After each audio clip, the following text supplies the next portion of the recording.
ግን አሁንም ልብ እስቲ እንድታስቡት የምፈልገው ነገር ለመጀመሪያ ጊዜ ላይ ቋንቋ ልዩ ልዩ ቋንቋ የተሰጠው እንግዲህ የወረደው ለሐዋርያቱ ነው። ከዛ ፊት ታውቃላችሁ ቋንቋ ባይዘወይ በጥፋታችን ምክንያት የመጣ ነው። ይህም በደንብ አስተውሉ። ቋንቋ የመጣው በጥፋታችን ምክንያት ነው አይደለ? ቋንቋችን እንደዚህ የተለያየ ቋንቋ ተናጋርን የሆነው በጥፋታችን ነው። ስለዚህ የምንመጻደቅበትም አይደለም ነው፣ የምንኮራራበትም አይደለም ነው። ምክንያቱም መናገር የማይችሉ እኮ አሉ አይደል? አሁን ቋንቋ ከሆነ ለአንድ ሰው ትልቅ ነው ትንሽ ነው ብሎ ለመለየት መናገር የማይችሉትስ እነሱስ በቃ ሰው በመሆናቸው እንወዳቸዋለን። አያችሁ። ስለዚህ ሐዋርያቱ ላይ ራሱ ቋንቋ ሲወርድላቸው መቼ ተለያዩ? ኢዮብ አካም ደስ ብሎኛ ስላየው። እሺ ሐዋርያቱ ላይ ቋንቋ ሲወርድ ልዩ ልዩ ቋንቋ የሰጣቸው መቼ ተለያዩ? መቼ ተጣሉ? አልተጣሉም እኮ አይደል? እንዲሁም በጣም በቃ ልዩ የሆነ አገልግሎት ልዩ የሆነ ፍቅር ነበር የነበረው። በቃ ሩጫ ነበረ ወንጌል ለመስበክ አይደል? ያም ይሮጣል ይሄም ይሮጣል። በቃ ምክንያቱም ቋንቋ ተሰጣቸዋ። በጣም እኮ ትልቅ ክብር ነበረ። በጣም እኛ ኮነ መጣያ ያረግ ነው። እኛ ኮነ መመጻደቅ ያረግ ነው። እኛ ኮነ አንዱን መጣያ ያረግ ነው እንጂ እንዴ ሐዋርያት እኮ በጣም ደስ የተሰኙበት እኮ ዕለት ነው። ባይዘው ያቺ ዕለት ማለት ልዩ ልዩ ቋንቋ።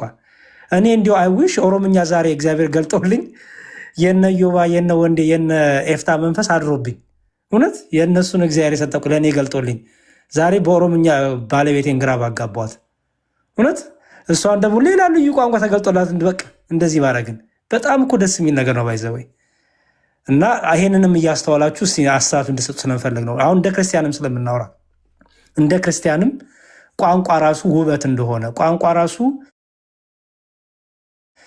ወንጌል ማድረሻ እንደሆነ፣ ቋንቋ ራሱ ክርስቶስን መስበኪያ እንደሆነ፣ ፍቅርን መስበኪያ እንደሆነ፣ አንድነትን መስበኪያ እንደሆነ፣ ቋንቋ ራሱ በቃ በጣም በጣም በጣም እንዲሁም የተለያዩ ነገሮችን አንድ የምናደርግበት እንደሆነ እንድታውቁት እንጂ መለያ፣ መደባደቢያ፣ መወራወሪያ አይደለም። ቋንቋ በጣም የተወደደ ነው እና ከዛ አንጻሪው ብዬ ነው እችል ጨምር ብዬ ነው።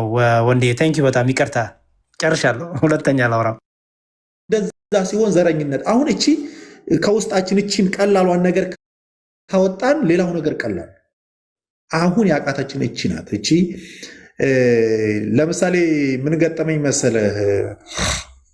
ከዚህ በፊት ጎንደር ላይ ስለ አንድ ቤተክርስቲያን ቪዲዮ እየሰራሁ ነበረ እና አቲማልቱ ሲገልቻሬ የሚል ኮሜንት ይጻፍልኝ ነበር በውስጡ። ምን አገባህ አንተ ታዲያ፣ እኛ ምን አገባን፣ ኦሮሚያ ውስጥ ስላለው ተጨነቅ የሚል። አሁን የእውቀት ማነስ ነው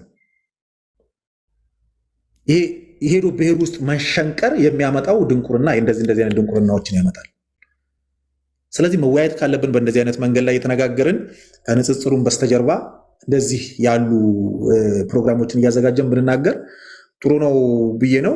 ዮባ ወደ አንተ እመጣለሁ። ይቅርታ አንዴ በጣም ይቅርታ። ጤኑ ይትፉፍታ 2 ደቂቃ ብቻ ወደ ዮባ ከመሄዳችን በፊት ማለት ነው። በጣም ሶሪ እዚሁ የተነጋገርን ራሱ አንዳንድ ጊዜ እንዴት እንደማንግባባ አይዶን ነው። አንድ ቋንቋ ነው የምናወራው፣ ግን እንዴት ባቢሎን እንደሆነ አይዶን ነው። ኢቨን አሁን እዚሁ ጋር እያወራን የችግሮቻችን ምክንያቶች እኚህ ናቸውና እነዚያ ደግሞ መፍትሄዎቻቸው እኚህ ናቸው ብለን ከነ መፍትሄው ጭምር ለማስቀመጥ እየሞከርን ነውና ግን መግባባቱ እየከበደ እየሄደ ነው። ወይ እናዳምጥ፣ በስነ ስርዓት እናዳምጥ፣ ጆሮ ሰጥተን ለሚነገሩ ሀሳቦች ማለት ነው። አንድ ሰው በቋንቋው ይማር ማለትና ወይም ደግሞ በቋንቋው የመማር መብት አለው ማለትና አንድ ሰው እኔ በቋንቋዬ ስለተማርኩኝ አንተ ደግሞ ከዚህ በፊት እኔ በቋንቋዬ እንዳልማር ጫና አሳድራለሁ ወይም ደግሞ ዛሬ እኔ በቋንቋዬ መማር ጀምሬያለሁና አንተ ደግሞ እንዳትማር ማለት አይደለም። እሱን እንለይ። እኔ ለምሳሌ ኦሮምኛውንም አወራለሁ አይደለ? እዛው አካባቢ ስለሆንኩ እኔ ቅድም እንደተባለው 73ቱንም ቋንቋ እግዚአብሔር ሰጥቶን ምናምን ችለን ምናምን ዓለምን እኮ ዛሬ እኮ ቤተክርስቲያናችን ማህበረ ቅዱሳን ቻይና እኮ ማዕከል አለው አይደለ? የምስራቁ ማዕከል ቻይና አለ፣ ሌሎች ኤሪያዎች አሉ አይደለም? ሀገር ውስጥ ከሀገር ውጭ ጭምር ያሉ እንትኖችን ኦርቶዶክሳውያን እንዲሆኑ አህዛቦችን ጭምር ምንም እምነት የሌላቸው እምነት የለሾችን ጭምር በአስተምህሮ ሄደው ቻይና የሚያውቁትን ወጣቶች በማንሳት እነርሱን በማስተማር ትምህርት የተሰጠ ነው።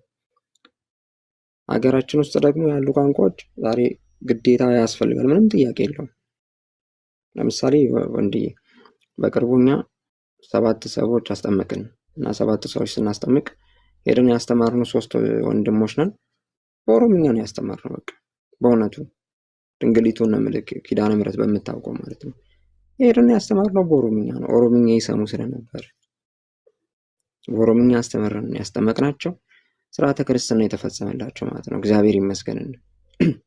ምንም የጎደለባቸው ነገር የለም። ምንም የቀረ ነገር የለም።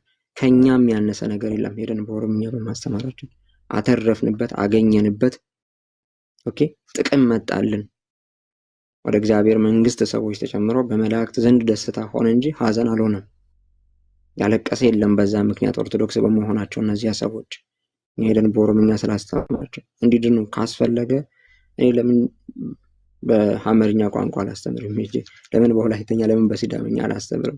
ዛሬ እኮ ደቡብ ላይ ያሉ አካባቢዎች እኮ በፕሮቴስታንት ተዋጡ ብለን እኮ የምናዝነው ለምን በቋንቋቸው መማር አልቻሉም በሚል እኮ ቅር ስለሚለን ነው፣ ስለሚሰማን ነው። እዛ አካባቢ ያለው ለምን በቋንቋ አልተማረም እያልን የተሰማን እኛ ተወልደን የወጣንበትን ማህበረሰብ በቋንቋ አትማር ልንል አንችልም። መብታችንም አይደለም። ማንም መብቱ አይደለም እኛ ማንም መብቱ አይደለም ማለት ይሄንን ነው እያነሳን ያለ ነው። እንዲህ እንኳን የተናገርን አንዳንዶች ግን ሐሳቡን ወደ ሌላ መስመር አትምዘዙት ፕሊስ። እኔ ወይ እንትኑ ሌላ ጽንፍ የሚይዝ ከሆነ ፕሊስ እኔ በግሌ ቦርድ ወዳለሁ። እንደዚህ አይነት ሁኔታዎች ሲሉ ወደ መባባስ እንዳይሄዱም ስለምፈራ ነው። እንደዚህ አይነት ሁኔታዎች ሲነሱም ደግሞ ሪያክት ሲደረጉ ጥሩ ስላልሆኑ በዚያ መንገድ እንዲሄዱም ስለማልፈልግ ነው። እና ግን ወጣም ወረደም መጣም ቀረም ትግሉም በራሱ ቤተክርስቲያን ልጆቿን በቋንቋ ታስተምር፣ በቋንቋ ተሰብስብ፣ በቋንቋ ወደ ወንጌል ታምጣ። እኛውን አንዳንድ ቦታ ስንል በፕሮቴስታንት የተዋጡ አካባቢዎች ኦሮምኛ ብቻ የሚነገሩበት ሲሆን እንዴት እንደምናዝንና እንዴት እንደምንከፋ እኛንን የምናውቀው። ቋንቋውም ይህንን አንሰማም፣ ቅዳሴው ምን እንደሚል አናውቅም፣ እንዲህ አይነት መጽሐፍቶች ንባብ ሲነበቡ አንረዳም በማለታቸው ብቻ የቤተክርስቲያንን ትምህርት ባለማወቃቸው ብቻ ብዙ ነፍሳት ተነጥቀው ሲወጡ አይተን ዛሬ እነሱን ደግሞ ስናገኛቸውና ምክንያታቸው ምንድነው ሲባል የማይረቡ ጥቃቅን ምክንያቶችን እያነሱ ይሄ ነው ብለው ሲናገሩ እንዴት እንደምናዝን ያስከፋናል፣ ያንገበግበናል እኮ። ኦኬ ያ ስለሆነ ከነቤከቹ ቀም ነው ከሱ መጥቶ ጆሌን ከኛቹ አዳኑ ታከሰና ዳብኑ ጎቻት ይከንጀራንሳን ከተማቱ ብዙም ይጽፋል። አሁን የሚጽፉትን ሳይሆን እኛ ወደ መፍትሄው ነው የምንሄደው። መፍትሄው ምን ይሁን ዘር እንዳይቆጠር ባለማተቡ የሚለውን ነው እየተነጋገርን ያለ ነው። እዚህ ጋርም ያሉ ወንድሞች አሉ እየተናገሩ ይወርዳሉ። ዲያቆን እርሶ አይውረዱ፣ መጨረሻም ስለሚያስፈልጉን ማለት ነው። ሴና እንዴት አመሻችሁ ሁላችሁ? እንኳን አደረሳችሁ ለአባታችን ለአቡነ መዝሙረ ዳዊት። በመጀመሪያ በጣም ነው ማደንቅ ወንድሜ፣ እግዚአብሔር ያክብርልኝ። በመሀላችን በመገኘትህ በጣም ትምህርቶችን እከታተላለሁ እና በዚህ አጋጣሚ ደስ ብሎኛል ስላገኘሁህ። ሲቀጥል ለአባታችን መዝሙረ ዳዊት ደግሞ ቀርተው በኋላ መከራ እንዳያሳዩኝ ጨርሹ። ለአባታችን ለማን ያደረሰን? እዮብ ዝም ትላለህ እንዴ? ለአባታችን ብላ መዝሙር አይደረሰትን? አሁን አረጋይ ለካ ሚውቱኝ እየሞላውላት እኮ ነበር። በርገጥ ተታባንኝ በደንብ እንትን አይደለም ተብታባንኝ። እሺ እንዳትፈርዱብኝ በዚህ። ሲቀጥል እኔ ሁለት ነገሮች ብዙ ጊዜ ጥያቄ የሚሆኑብኝን ነገር ልጠይቃችሁ። ሁልጊዜ አፋን ኦሮሞ የምንናገር ልጆች በአፋን ኦሮሞ ስንናገር ሁሉንም ወደ ዘረኝነት አትደባልቁብን። ለምሳሌ አንዳንድ ሰዎች አፋን ኦሮሞ እኔ ዘረኛ አይደለሁም፣ ኦሮሞ ነኝ፣ የተወለድኩበት ማህበረሰብ ራሴን የተወለድኩበት ማንነቴ ይሄ ነው ተብሎ ያሳደገኝ ማህበረሰብ አለ። ግን እኔ መዝሙረ ያሬድ እንደ አንዲት ኦሮሚያ ክልል ተወልዳ እንዳደገች ሴት እያደግኩበትም እየኖርኩበትም ያለውን ነገር በልጅነት አእምሮ የተቀርጾ ያለውን ነገር ለመናገር ፈልጋለሁ። በልጅነቴ በኦሮሚያ ክልል እንደ ባዕድ አምልኮ ያሉ እንደ ቦረምትቻ እንደ ጨሌ በዛን ያደግነው። ልክ ራሳችን ስናቅ ደግሞ ወደ ክርስትና ሃይማኖት እየመጣን መጣን።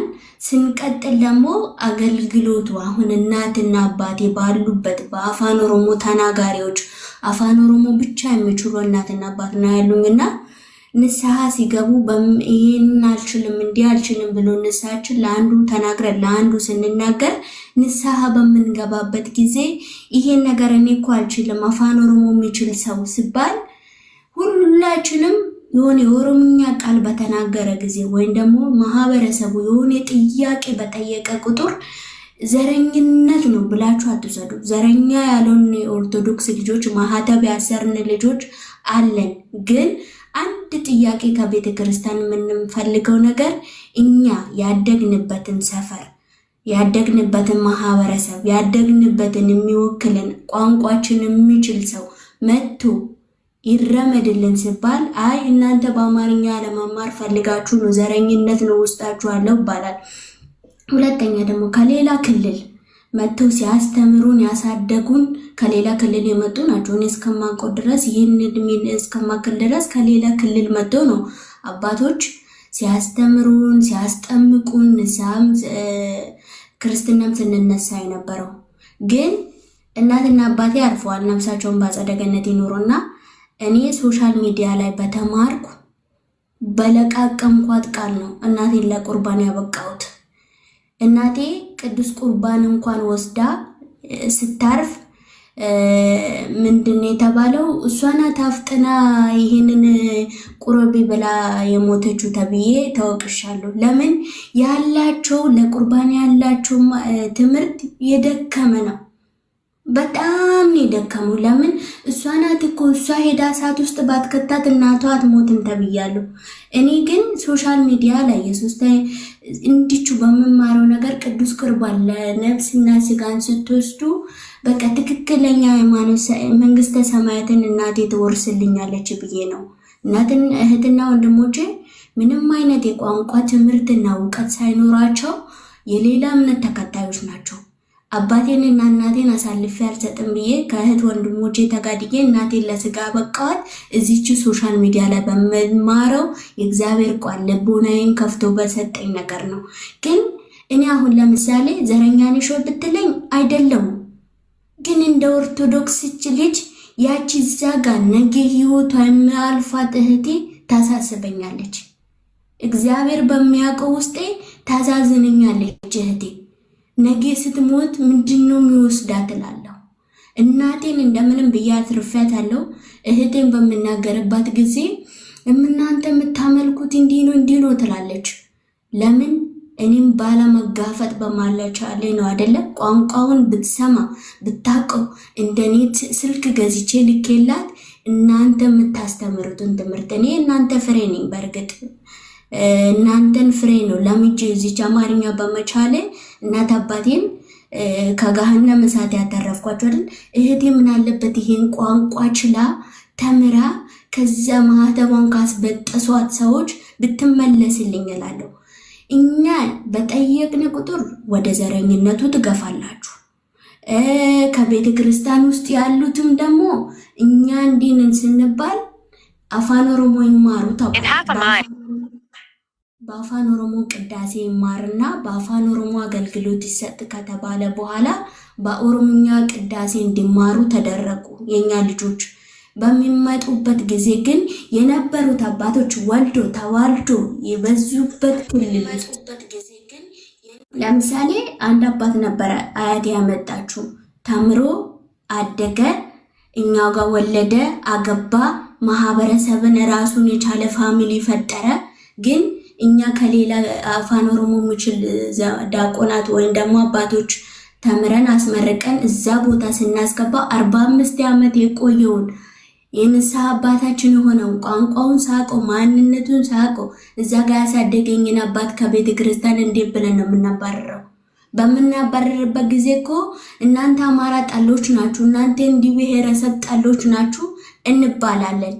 ተባረዋል። በእርግጥም በተወለድኩበት ክልል የንስሐ አባት የሆነው የቤተሰብ ንስሐ አባት የሆነ እኛ ክልል ተወልዶ እኛው ክልል ተዋልዶ ልጆቹን አብዝቶ ራሱን የሆነ ማህበረሰብን የጫነ አንድ ማህበረሰብ በቋንቋው ብቻ እኛ በአፋን ኦሮሞ እናገለግላለን አንተ ተነስተህ ውጣ ሲባል ይሄ ዘረኝነት። እኛ እኮ የተቸገርን የሚረዳንን ሰዎች ነን።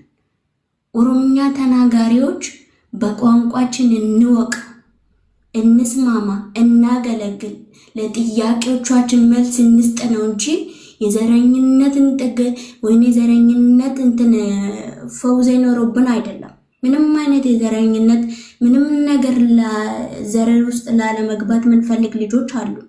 ግን ቤት በኩል እህቴ ሌላ ሃይማኖትን ነው የምትከተለው፣ ወንድሜ ሌላ ሃይማኖትን ነው የሚከተለው።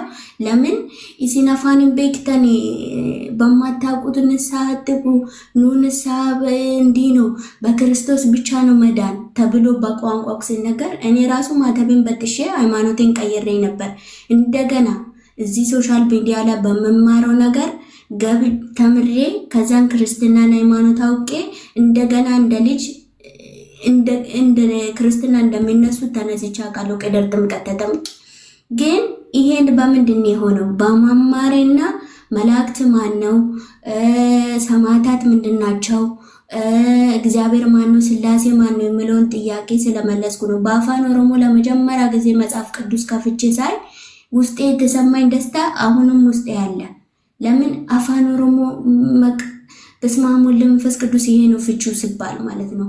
ግን እኔ ብዙዎቻችሁ እንድትረዱን የምንፈልገው ነገር ከኔ ህይወትም የተማርኩት ነገር እናንተ ትልልቅ ነን ወይም ደግሞ እስቲ በጎቻችን ከቤቱ ሲባረር ያሳዝነናል የምትሉ ሰዎች እስቲ በዘረኝነት ብቻ አትዩብን። ይሄ እኔ አደራ ምለው ይሄ በቃ እኛ የምንፈልገውን ነገር በዘረኝነት ብቻ አትዩብን። አንዳንድ ጊዜ ደግሞ እኛ ክልል ኖሮ ያደጉ አባቶቻችን ስናባረር በዘረኝነት ነው ያባረሩት አትበሉ። በምሳሌ አርሲ ክልል ውስጥ እየተጨፈጨፉ የተወለድኩት አርሲ ክልል ነው። እየተጨፈጨፉ ላሉ ልጆች እየሞቱ ላሉ ልጆች ግን አንዳንድ ጊዜ ያሳዝኑኛል። በምን ብትል ያሳደገኝ ንስሐ አባቴ ከተወለደበት ልጆቹን ከወለደበት ቦታ ህይወቱን የኖረበት ቦታ ተነስተው ውጣ ስንለው ምን ያህል እንደከፋኝ እኔ ነኝ የማውቀው። ለምን በአፋን ኦሮሞ አምጥተናል ሲባል ማለት ነው። እና በዘረኝነት ብቻ አትዩብን። እኔ እህቴ መመለስ እፈልጋለሁ፣ ወንድሜ መመለስ እፈልጋለሁ። እኔ የገባኝ እውነት እንዲገባ ትፈልጋለሁ። መብታችንንና የሆነ ግዴታችን ለይተን እናውቃለን። መብቴ በቋንቋዬ ለማር ብዬ መጠየቅ፣ ቤተክርስቲያንን መጠየቅ መብቴ ነው። ግን ይሄ ሰው አማራ ነው አስወጡ ከቤተክርስቲያን ማለት መብቴ አይደለም ያ ነገር። እና ብዙዎቻችሁ እኛ ስለነዚህ አይነት ነገር ስናወራ ዘረኝነት ነው ብቻ ብላችሁ አትውሰዱብን። ይህንን ልብ እንድትሉ ፈልጋለሁ። መማር እንፈልጋለን፣ ማወቅ እንፈልጋለን። እቺ ቤተክርስቲያን በኦሮሚያ ክልል ውስጥ ተስፋፍታ ኖራ ከዚህም የበለጠ ልጆቻችን አውቀውባት ንስሐ ገብተውባት በአንዲት ሃይማኖት እናምናለን በአንዲት ቤተክርስቲያን እናምናለን የሚሉትን ተቀብሎ እንድናድግ ወይም ደግሞ እንድንኖር ስለምንፈልግ በዚህ ብቻ አትውሰዱ። በተለይ ደግሞ ብዙዎቻችሁ ዝም የምትሉት ነገር አርሲ ክልል ውስጥ በሚደረገው በሃይማኖት ጭፍጨፋ እኔ ካልኩኝም ውስጥ የተወሰነ አለ። ለምን አባቶች ከሌላ ክልል ከሌላ ሀገር መጥተውኛል እዛው ወልዶ ልጆቻቸውን ያኖሩ ማህበረሰብን አፋን ኦሮሞ ስለተማሩ እኛ ዲያቆናቶች ወይም ደግሞ እኛን የሆኑ ሰዎች ውጡ ሲባሉ ዘረኝነትም ይሄ መካከል ጥያቄና መልስ መካከል በሚፈጠረው ዘረኝነት ውስጥ ያሳዝነናል። አንድ እንኳን እኔ 5 ሰዎችን ገብሬበታለሁ። በዚህ ዘረኝነት ብቻ 5 ሰዎችን ሞተውብኛል፣ ተገለው ማለት ነው። በዚህ አይነት ኬስ አንድ ሰው ለማስፈታት ብዙ እህትና ወንድሞች አሉን እኮ አረብ ሀገር። እኛ ሚዲያ ላይ ያላወጣ ነው ደብቅን ያኖርነው ነገር አለ። አንድ ወንድማችን ታግቶ ማህተቡ ብቻ ስለታሰረ በሃይማኖት ብቻ ስለሚሸፈን አንድን ቄስ ለማውጣት እኮ 400 እስከ 500 ሺህ ብር ከፍለን እናውቃለን። ለምን ስለ አረብ ሀገር ዘመድ የለችም ባሉት ደብቁት ተብለን እኮ ተደብቅን ታፍንን የኖርን ማህበረሰብ አርሲ ክልል ለምን አንተ እዛ ክልል ውስጥ የሆነ በለ ዘመድ አለው እኮ ይሄ ዲያቆን እኮ እንዲህ ያለው ከተባለ ያግጡትና እስከ 400 እስከ 500 ሺህ ብር ከፍለው አንድን ቄስና አንድን ዲያቆን ለማትረፍ ከ500 ሺህ እስከ 600 ሺህ ብር የከፈልንበት ጊዜ አለ። ወተን ከኛ እኮ ከዚህ ክልል ነው የወጣ ነው ብለን እንዳንናገር አንገታችንን እንድንጀፋ ያደረጉን ነገር እኮ ብዙ ነገሮች አሉ። ዝም በምንል ነገር ውስጥ ግን ነገሩ እንዲባባስ እኛ ዝምታውን እየተገደልን ያለነውን አምነን ተቀብለን የወሰንን እንዳይመስላችሁ ተቸግረን ነው እንዳንናገር ይታገዱና ብር አምጡ እንባላለን። ዝም እንዳንል ቀን በቀን የሚገፉት ማህበረሰብ የሚገደሉት ማህበረሰብ ይሄ ነገር አለ እና አመሰግናለሁ። ገለቶሚ ጥሩ ፖይንት አንስተሻል። ግን አሁን ምንድነው እዚህ ጋር ምን አለ መሰላችሁ? አዎ ያለ ችግር አለ በእንደዚያ ይሄ ወደ ፖለቲካ ውስጥ ይሄዳል እና ያንኛው ግን ለዛም ችግር እኛው ነን ብዬ ስለማስብ ነው ያስቆምኩሽ። እኛው ነን ችግር ያለብን። እዛው ለምሳሌ ኦሮምኛ ተናጋሪ ሆነ የኦሮሞ ተወላጅ ሆነ አንተኑ የሚያግቱ ከሆነ እነኛ የሶስቱ በሬዎች አይነት ነገር ነው የሚሆን። መጀመሪያ ላይ በብሔር ይለያዩሃል፣ ከዛ በኋላ ለይተው ይመቱሃል። ከለዩ በኋላ እንደዚህ ነው እየሆነ ያለው ነገር። ግን ያንን ነገር ምን አመጣ ከተባለ ይሄ ዘር መቁጠር ነው። ቅድም እንዳልነው አሁን ባንደጋግመው ጥሩ ነው። ስለዚህ ይህን ከዚህ ከዘር ውስጥ እንዴት ይውጣ? ለምሳሌ ብሔር እንዳይቆጥር ስለ ክርስትናው በደንብ የተነገረው ስለ ክርስትናው የገባው ሰው መቼም ብሔር አይቆጥርም አይደል? ብሔር መቁጠሩን ካቆመ እንዴትም በየትኛውም ሂሳብ ስሌት አንተ ከትግራይ የመጣህባት ነህ ወይ ከአማራው ክልል የመጣህባት ነህ ብሎ አያስወጣም፣ ጭራሽ ይከላከላል እንጂ። እና ለዚህ ነው ይሄንን ውይይት የሚያነሳ ነው። ኢዮባ አዲስ የገባችሁ ወንድሞቼ እንደምን አላችሁ? ሰላም ብያለሁ ሁላችሁንም። ኢዮቤት ይሁፊኝ ቀጭጨኝ ዮባ መምህር ሕዝቅያስ ላይ ሆኖ እኔ ልቀጭጭ ታቸው አይ ኖ ኖ ዮባን ትልቅ አድርገው አንደኛ ቪዲዮ ከፍቷል። ለአዳላ ብዬ ኖ ኖ ማርያምን እኔ በቃኛ ያው መምህር ሕዝቅያስ ዶክተር ዘላለም ዶክተር ዳዊትም አሉ እና አቀጭጩ ሰላም ክርስቶስ እኔንም አቀንጨረኝ እንዴ ሰላም ክርስቶስ ለሁላችሁም ይብዛላችሁ። ዲያቆንዬ ዛሬ ስላልየው በጣም ደስ ብሎኛል።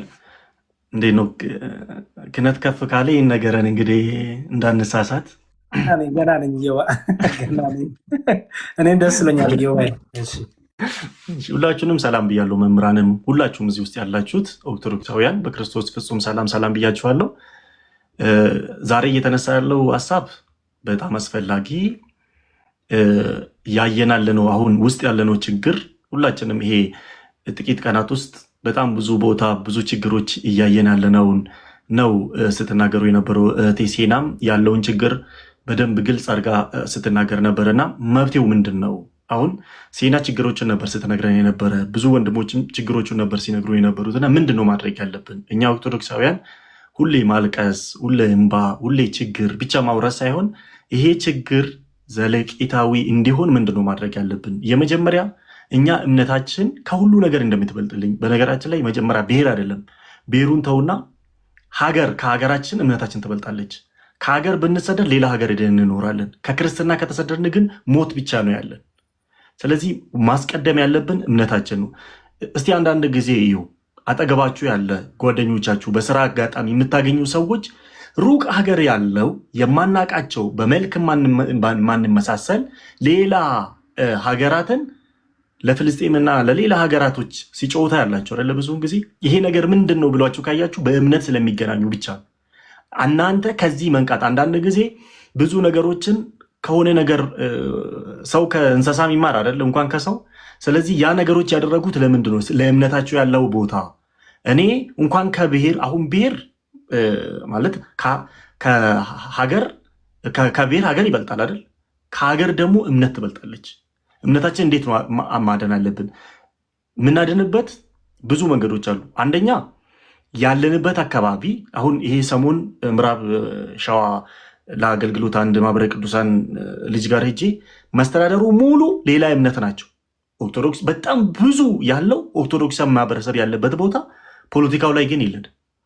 ስለዚህ የትኛውን ፖለቲካ ውስጥ የተማርን ኦርቶዶክሳውያን የሆን ቤተክርስቲያን የምናድናት አንድ ባለንበት አሁን ላይ ያለን ኦሮሚያ ክልል ውስጥ በብዛት 95% ኦርቶዶክሳውያን የለንም፣ ከቀበሌ እስከ ላይ ድረስ ማለት ነው። ይሄን ነው አንደኛ መቀየር ያለብን። እዛ ጋር ስንሆን ቤተክርስቲያን እናድናታለን። ዛሬ እየሞቱ አሉት ቤተክርስቲያን እየሞቱ አሉት በሆነ ብቻ አይደለም፣ ሁላችንም የሚገባን መናገር የማንፈልግ ግን ጉዳዩን በደንብ የምንረዳ ነገሮች አሉ። ይሄ ነገር ማቆም የምንችለው ነገሮችን የምንጋፈጥበት ቦታ አቅም ሲኖረን፣ እምነታችን ማዳን የምንችለው እኔና እናንተ ብቻ ነን። አሁን ያለ ነው ሁሌ ማልቀስ ሁሌ እምባ አያስፈልግም። እንዴት አድርገን ነው ማዳን ያለብን? ስለ እምነታችን ቆራጥ ነው መሆን ያለብን። ማናችንም አሁን አንዳንድ ትንሽ ባለስልጣን የሆኑ ሰዎች አግኝቻቸው ነበርና አንገታቸው ላይ ማተብ እንደዚህ አውጥተው ሄዱ። ማተባቸውን ደብቆ ይሄዳሉ። ይሄ ነገር ከምንድን ነው የተነሳ ካል ከኋላ ያለን ለፖለቲካ ያለን ወይም ደግሞ ይሄ ስልጣን እርከን ላይ መቀመጥ ፖለቲካ ውስጥ መግባት እንደ ኃጢአት ስለምናይ ነው። ፖለቲካ ውስጥ መኖር በነገራችን ላይ ኃጢአት አይደለም። ውስጥ ሆነን ጫው ሆነን አልጫ ውስጥ ጫው ሆነን መገኘታችን ቤተክርስቲያን እናድናለን፣ ሀገርም ለራሱ እንጠቅማለን። ለምንድን ነው ሁሌ አልጫ የፈለገ አእምሮ ቢሰራ ጨው ከሌለው ዋጋ የለውም። እኛ ደግሞ የዓለም ጨው ናቸው የተባልነንና ቤተክርስቲያን ማዳን የምንችለው አንዱ በዛ መንገድ ነው። ሁለተኛ ደግሞ በእምነትህ በምንም አትደራደር። ለምሳሌ አሁን ስለ ብሔር ሊነሳ ይችላል፣ በብዙ ጉዳይ ሊነሳብህ ይችላል። ለምሳሌ ቋንቋ ብዙውን ጊዜ ይወራል። አሁን በቋንቋ ስላልተማርን ነው ምናምን። አባቶቻችን በነገራችን ላይ እኔ የእናቴ እናት አማርኛ ጆሮዋ ቢቆረጥ አትሰማም። ቤተክርስቲያን ቆራቢ ናት። መቆማ ይዛ ከቤተክርስቲያን ጀርባ ነፍሷን የማር ቅርብ ጊዜ ነው ያረፈችውና ከቤተክርስቲያን ጀርባ አንድ ቀን ጠፍታ አታውቅም።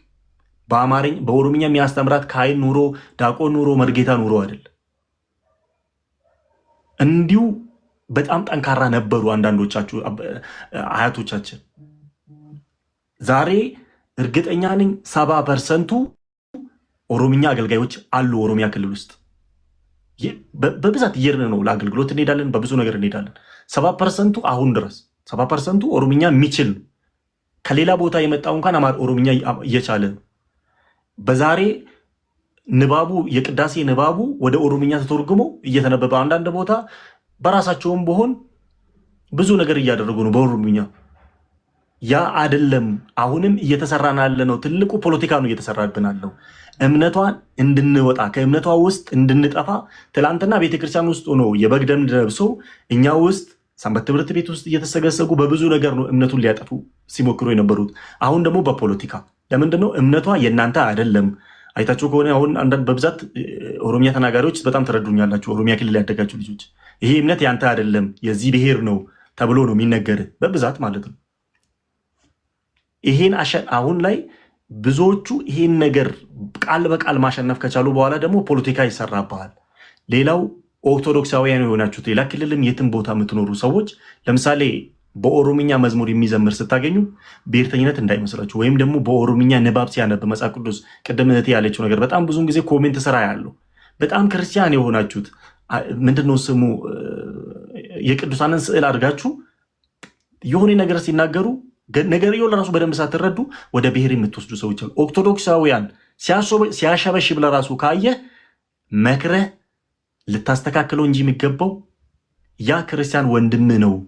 የት ውስጥ ያለው? እሳት ውስጥ ያለ እየተፈተነ ያለው ያ ልታጠነክረው፣ ልታበረታተው፣ አጠገቡ ልትቆም፣ ልትደግፈው እንጂ የሚገባው ቢያጠፋው እንኳን ጥፋቱን ብታገኝ አስተካክለህ ነው ማለፍ ያለብህ።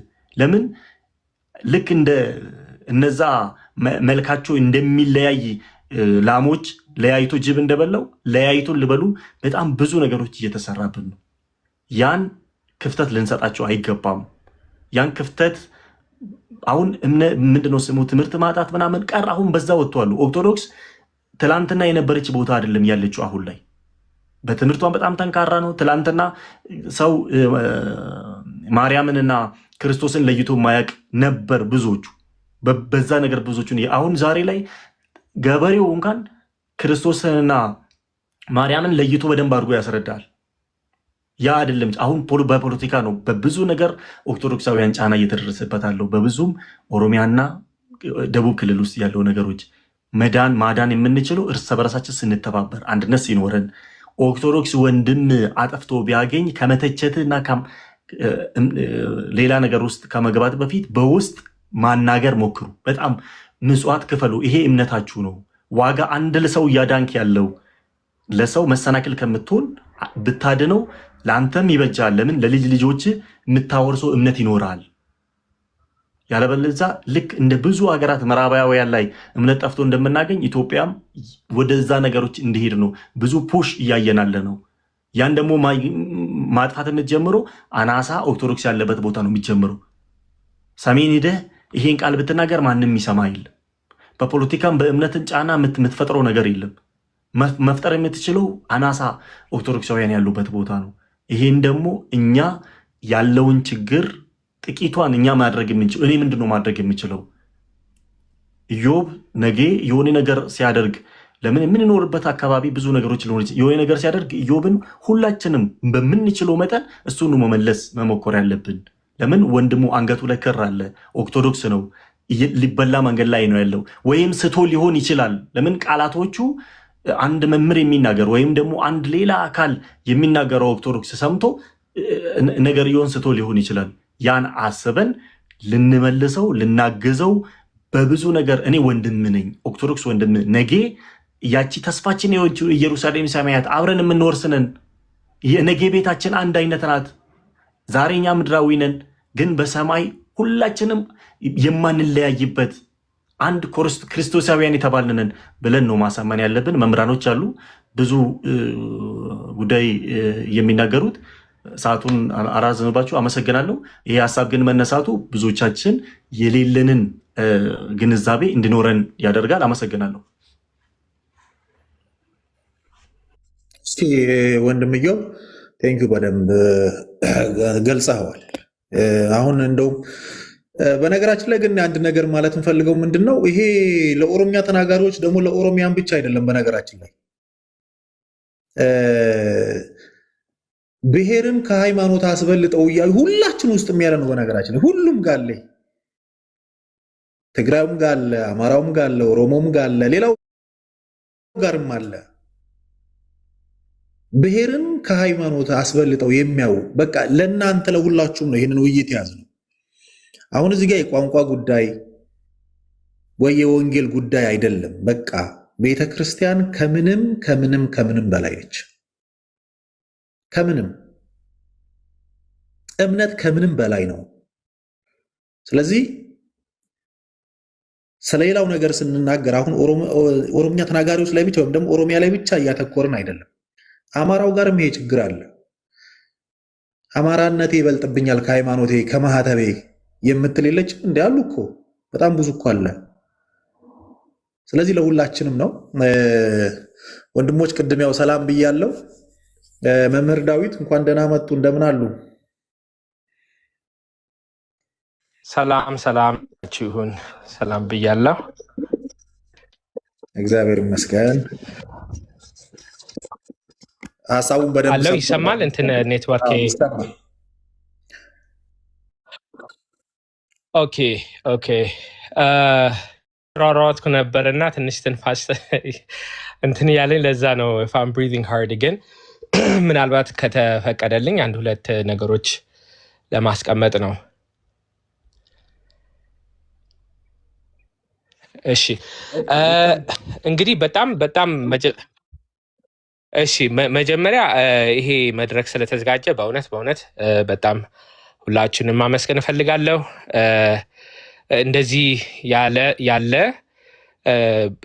ስለ ሀገር የሚያስብ ስለ ትውልድ የሚያስብ የበሰለ አይነት ንግግሮች ላይ እንደ መወያየት በጣም ጥሩ ነው። እውነቱን ለመናገር እንደ አርቆ አስቦ ለትውልድ የሚሆን የሚጠቅም ነገሮች ላይ ተኮር ማድረግ ጥሩ ነው እና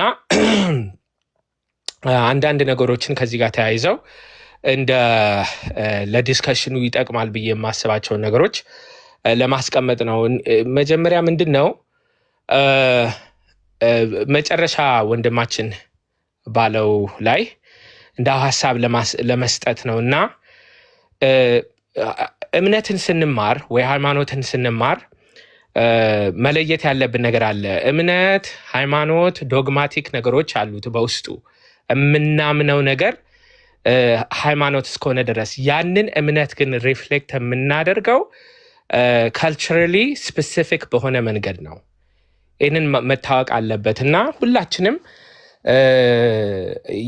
እኛ እንደ ኦርቶዶክሳውያን ደግሞ እያወራን ከሆነ ኦርቶዶክሳውያን የምናምነው አንድ እምነት ነው። ያ እምነት ሊቀየር አይችልም፣ ኢምፕሩቭ ሊደረግ አይችልም፣ አሜንድ ሊደረግ አይችልም፣ ሊጨመር አይችልም፣ ሊቀነስ አይችልም። እምነት ነው እና ዶግማ ነውና ያችን የምናምነውን እምነት ግን ኤክስፕሬስ የምናደርግበት መንገድ ካልቸራሊ ስፔሲፊክ በሆነበት መንገድ ነው። አንዳንድ ጊዜ ይህንን ትውፊት ልንለው እንችላለን፣ አንዳንድ ጊዜ ይህንን ቀኖና ልንለው እንችላለን። በዚህ ምክንያት በተለይ የእምነትን ፕራክቲስ እያወራን ከሆነ ከካልቸር ጋር ነጥለን ልናየው አንችልም የሚል እምነት አለኝ። ይህንን ካስፈለገ በኋላ ማብራራት እችላለሁ፣ ኤግዛምፕሎች እየሰጠው ማለት ነው። ከዚህ በኋላ ደግሞ ሁለት ነገሮችን እንድናስብ የምፈልገው ነገር ዘረኝነት ስንል ምን እያልን ነው የሚል ጥያቄ አለ። ሁልጊዜ ይሄ ሰው ዘረኛ ነው እንደው ምናምን ሲል ምን እያልን ነው የሚል ጥያቄ አለኝ። አሁን ሁላችንም መካድ የሌለብን ነገር ኢትዮጵያ ውስጥ ከ80 በላይ ቋንቋዎች አሉ፣ ካልቸሮች አሉ፣ ኤትኒክ ግሩፕስ አሉ እና አንድ ሰው ለምሳሌ ወይ ኦሮሞ ቢሆን ወይ ጉራጌ ቢሆን ወይ አማራ ቢሆን ወይ ትግራይ ተወላጅ ቢሆን እኔ የራሴን ካልቸር ወይ የራሴን ዘር እወዳለሁ ቢል ይሄ ዘረኛነት ያሰኘዋል ወይ? አንዳንድ ጊዜ በጣም ኤክስትሪም የሚሄዱም ስላሉ ማለት ነው። እንደዚህ አይነት ነገሮች አጋጥሞኛል። እንደ ምሳሌ ሁልጊዜ የምሰጠው አሁን እኔ እናቴን እወዳለሁ ማይ ማም ኢዝ ዘ ቤስት ማም ኢን ዘ ወርልድ ብዬ ብናገር የኔ እናት በዓለም ላይ አንደኛ ነች ብዬ ብናገር የሚከፋው ሰው ይኖራል? አይደለችም ብሎ የሚከራከረኝ ይኖራል? ጥላቻ ያመጣል፣ መከፋፈልን፣ መለያየትን፣ ጦርነት ያስነሳል? አያስነሳም። አንድ ሰው እኔ ኦሮሞ ነኝና እኮራለሁ፣ እኔ አማራ ነኝና እኮራለሁ፣ እኔ ትግራይ ነኝና እኮራለሁ፣ እኔ ጉራጌ ነኝና እኮራለሁ ቢል እንደ ሀገርም ሆነ እንደ ቤተክርስቲያንም ሆነ ይሄ ጥላቻ ልንለው አንችልም። ይሄ እንግዲህ የራሴ እይታ ነው፣ የቤተክርስቲያን አስተምሮ አይደለም። የራሴ እንደ እይታ ነው የማስቀምጠው። ልንል አይገባም። ምክንያቱም አንድ ሰው ያደገበትን ሀገር የሚናገረውን ቋንቋ ያለበትን ባህል እንደ እወደዋለሁ ያኮራኛል ቢል መብቱ ስለሆነ ማለት ነው። ይሄ መብት ደግሞ መጠበቅ አለብን። የእሱ መብት ሲጠበቅ የኛም ስለሚጠበቅ ማለት ነው።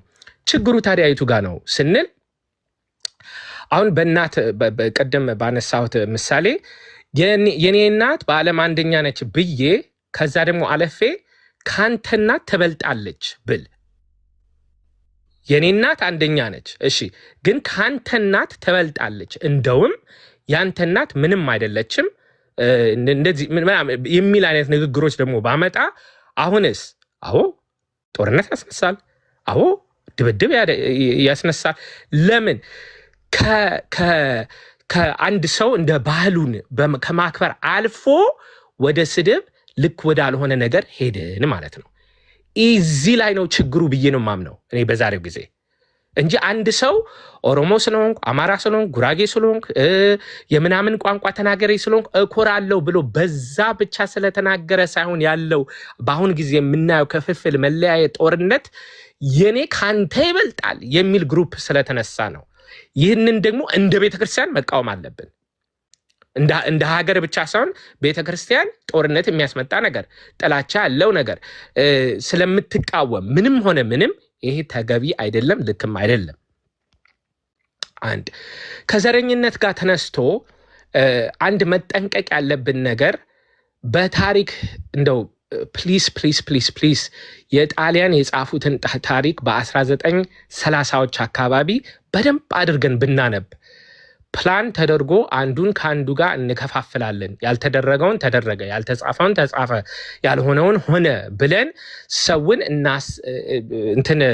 እናሳምናለን ብለው የተሰራ ፕሮጀክት አለ። እንደገናም ካስፈለገ ይህንን ማስፋፋት እችላለሁ በኋላ።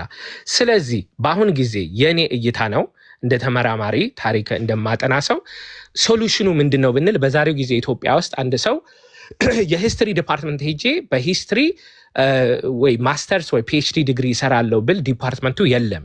የኢትዮጵያ ሂስትሪ ዲፓርትመንት በአሁኑ ጊዜ በኢትዮጵያ በዩኒቨርሲቲ ሌቭል ላይ የለም። ያለው ምንድነው? ፊሎሎጂ ዲፓርትመንቶች ነው ያሉት። የፊሎሎጂ ዲፓርትመንቶች ፊሎሎጂ ዲፓርትመንት ያቋቋመ ማን ነው? እነ ፓውሎ ማራሲኒ እነ የፓውሎ ማራሲኒ ማለት የነ ቸሩሊ ተማሪዎች። ቸሩሊ ማለት በጣሊያን ጊዜ ዋናው ለፋሽስት አይዲዮሎጂ ያስፋፋው አንደኛው ነው ማለት ነው። ስለዚህ በአሁኑ ጊዜ ፊሎሎጂ ዲፓርትመንት ተብሎ ታሪክ የሚያጠኑት ምሁራን ነን የሚሉት ኢትዮጵያን ታሪክ እናውቃለን የሚሉት ሁሉም ባለ ፒኤችዲ የሚባሉት በሙሉ በምን ዲፓርትመንት ስር ነው ያሉት? በፓውሎ ማራሲኒ ከጣሊያኖች መረጃዎችና ማስረጃዎች እያገኙ ስለ ኢትዮጵያን ታሪክ መልሰው እኛን ይነግሩናል። this is the problem። ስለዚህ ምን መደረግ አለበት? ኢትዮጵያ ውስጥ ለኢትዮጵያውያን የሆነ በኢትዮጵያውያን የተቋቋመ የታሪክ ምንድነው ዲፓርትመንት ያስፈልጋል። ያኔ ሀሳብ ለሀሳብ የውጭውን እያስገባን ሳይሆን በውስጥ ለሀገር የሚጠቅመውን ነገር ማስቀመጥ እንችላለን ማለት ነው። ይህንን በአንድ እንያዘው። በሌላው በኩል ደግሞ ስንመጣ የቋንቋ ነገር ተነስተዋል።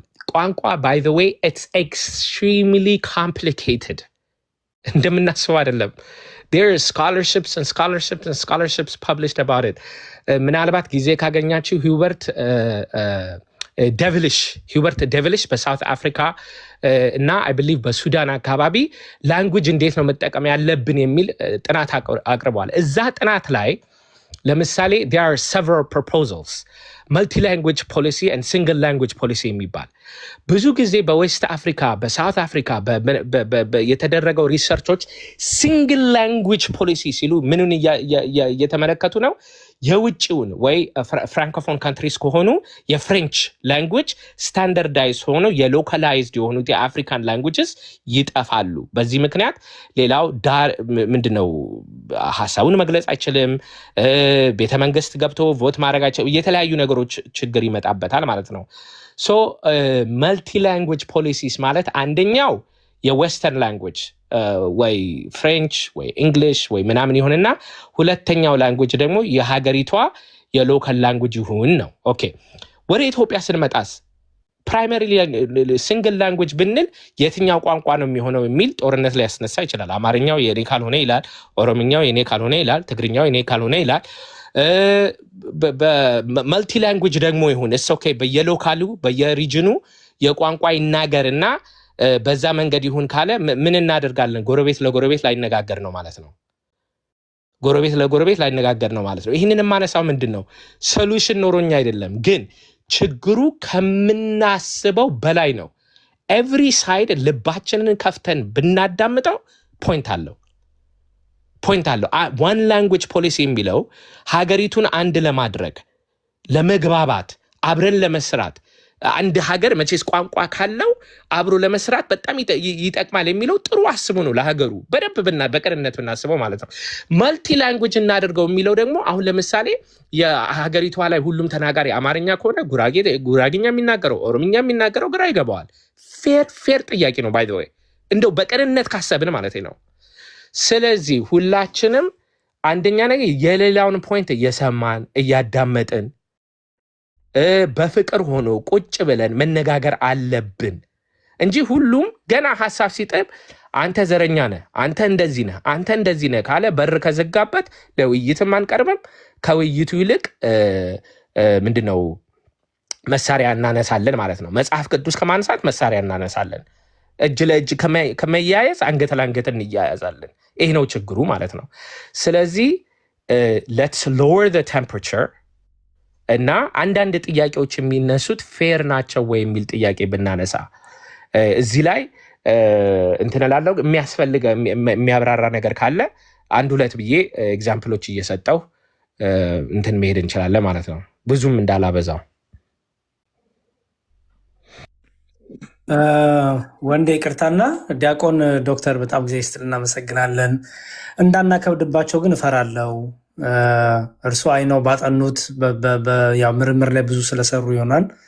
አይ አንደርስታንድ ይገባናል። ግን እዚህ ጋር ያለው ኦዲየንስ ደግሞ ተከታታያችን ደግሞ ምን ያህል አንደርስታንዲንግ አቅም ይኖረዋል፣ ምን ያህል ያን ነገር ገብቶ ድጋሚ ሪፈር የሚያደርጉት የሚጠቅሱልን መጽሐፍ ያነባል፣ ምናምን የሚለው አንዳንዴ ከአቅማቸውና ካሉበት የመረዳት ደረጃ በላይ ከሆነ አይ በቃ ይሄማ እኔን አይመጥነኝም ወደሚል እንዲያውም ጭራሽ እኔማ ለዚህ ያለ ራስንም እንትን ማድረግ እንዳይመጣ ኦዲየንስን ያማከለ ቢሆን ብዬ ያስባለው። ያሉን እዚህ ተመልካቾች አድማጮቻችን በእነሱ አቅም ልክ ብናብራራላቸው ብዬ አምናለሁ። የእርሱ አይነት ያስፈልጋል። አንደርስታንድ መቼም በሌላ አይረዱኝም ብዬ አምናለሁ። ግን ደግሞ በደንብ ኦዲየንሱን ያማከለ ነገር ደግሞ አርገው ደግሞ ቀለል አርገው ያቅርቡልን ለማለት ነው እንጂ ሌላ አይደለም። ዲያቆን እግዚአብሔር ይስጥልኝ። ምን ላይ ጥላቻ ስላለ ችግር የለውም። መሰራቦት ይጠብቁ።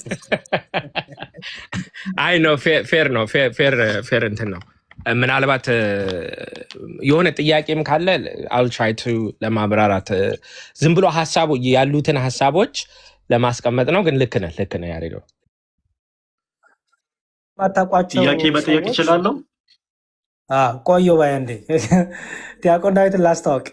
ዲያቆን ዳዊት አሜሪካ ሀገር ነው ብዙ እድሜያቸውን ያሳለፉት እና ብዙ ጥናቶች ላይ ታሪኮች ላይ የሰሩ ናቸው። ባይዘው በጣም በጣም በጣም ብዙ። ስለዚህ አንዳንድ ነገሮች ሲያወሩ ከምን አንጻር እንደሆነ እንድታውቁት፣ እንዲሁ ዝም ብሎ ራሳቸውን ለማላቅ ከፍ ለማድረግ ሳይሆን ያላቸውን አንደኛ አሜሪካ ሀገር ካላቸው ረጅም ዓመት የመኖር፣ ሁለተኛ ደግሞ በተለያዩ ዩኒቨርሲቲዎች ከማለፍ፣ ሶስተኛ ደግሞ አሁን ላይ በቅርቡ ዶክተር ሆነዋል። ዶክተር የሆኑት በእንትን አይደለም። አሁን ኢዮባ ጥያቄ ልጠይቅ ብለው ሆዴን አሞኛል ጀርባዬን ይሸቀሽቀኛል ቢል መልስ የላቸውም ለዛ። የእሳቸው ዶክትሬት በዚህ በታሪክ ጥናት በታምረ ማርያም ብዙ ሪሰርች ሰርተዋል። እንደዚህ በጠቅላላ በታሪኮች ላይ ብዙ የተመራመሩ ናቸው። ለዛ ነው ዶክትሬት ያገኙት እና ፕሬዘንት ሲያደርጉም ሲያቀርቡልንም ከዛ አንጻር እንደሆነ በደንብ እንድትረዷቸው ከሚለው ለማታውቋቸውን በዛ ላስተዋውቅ ብዬ ነው።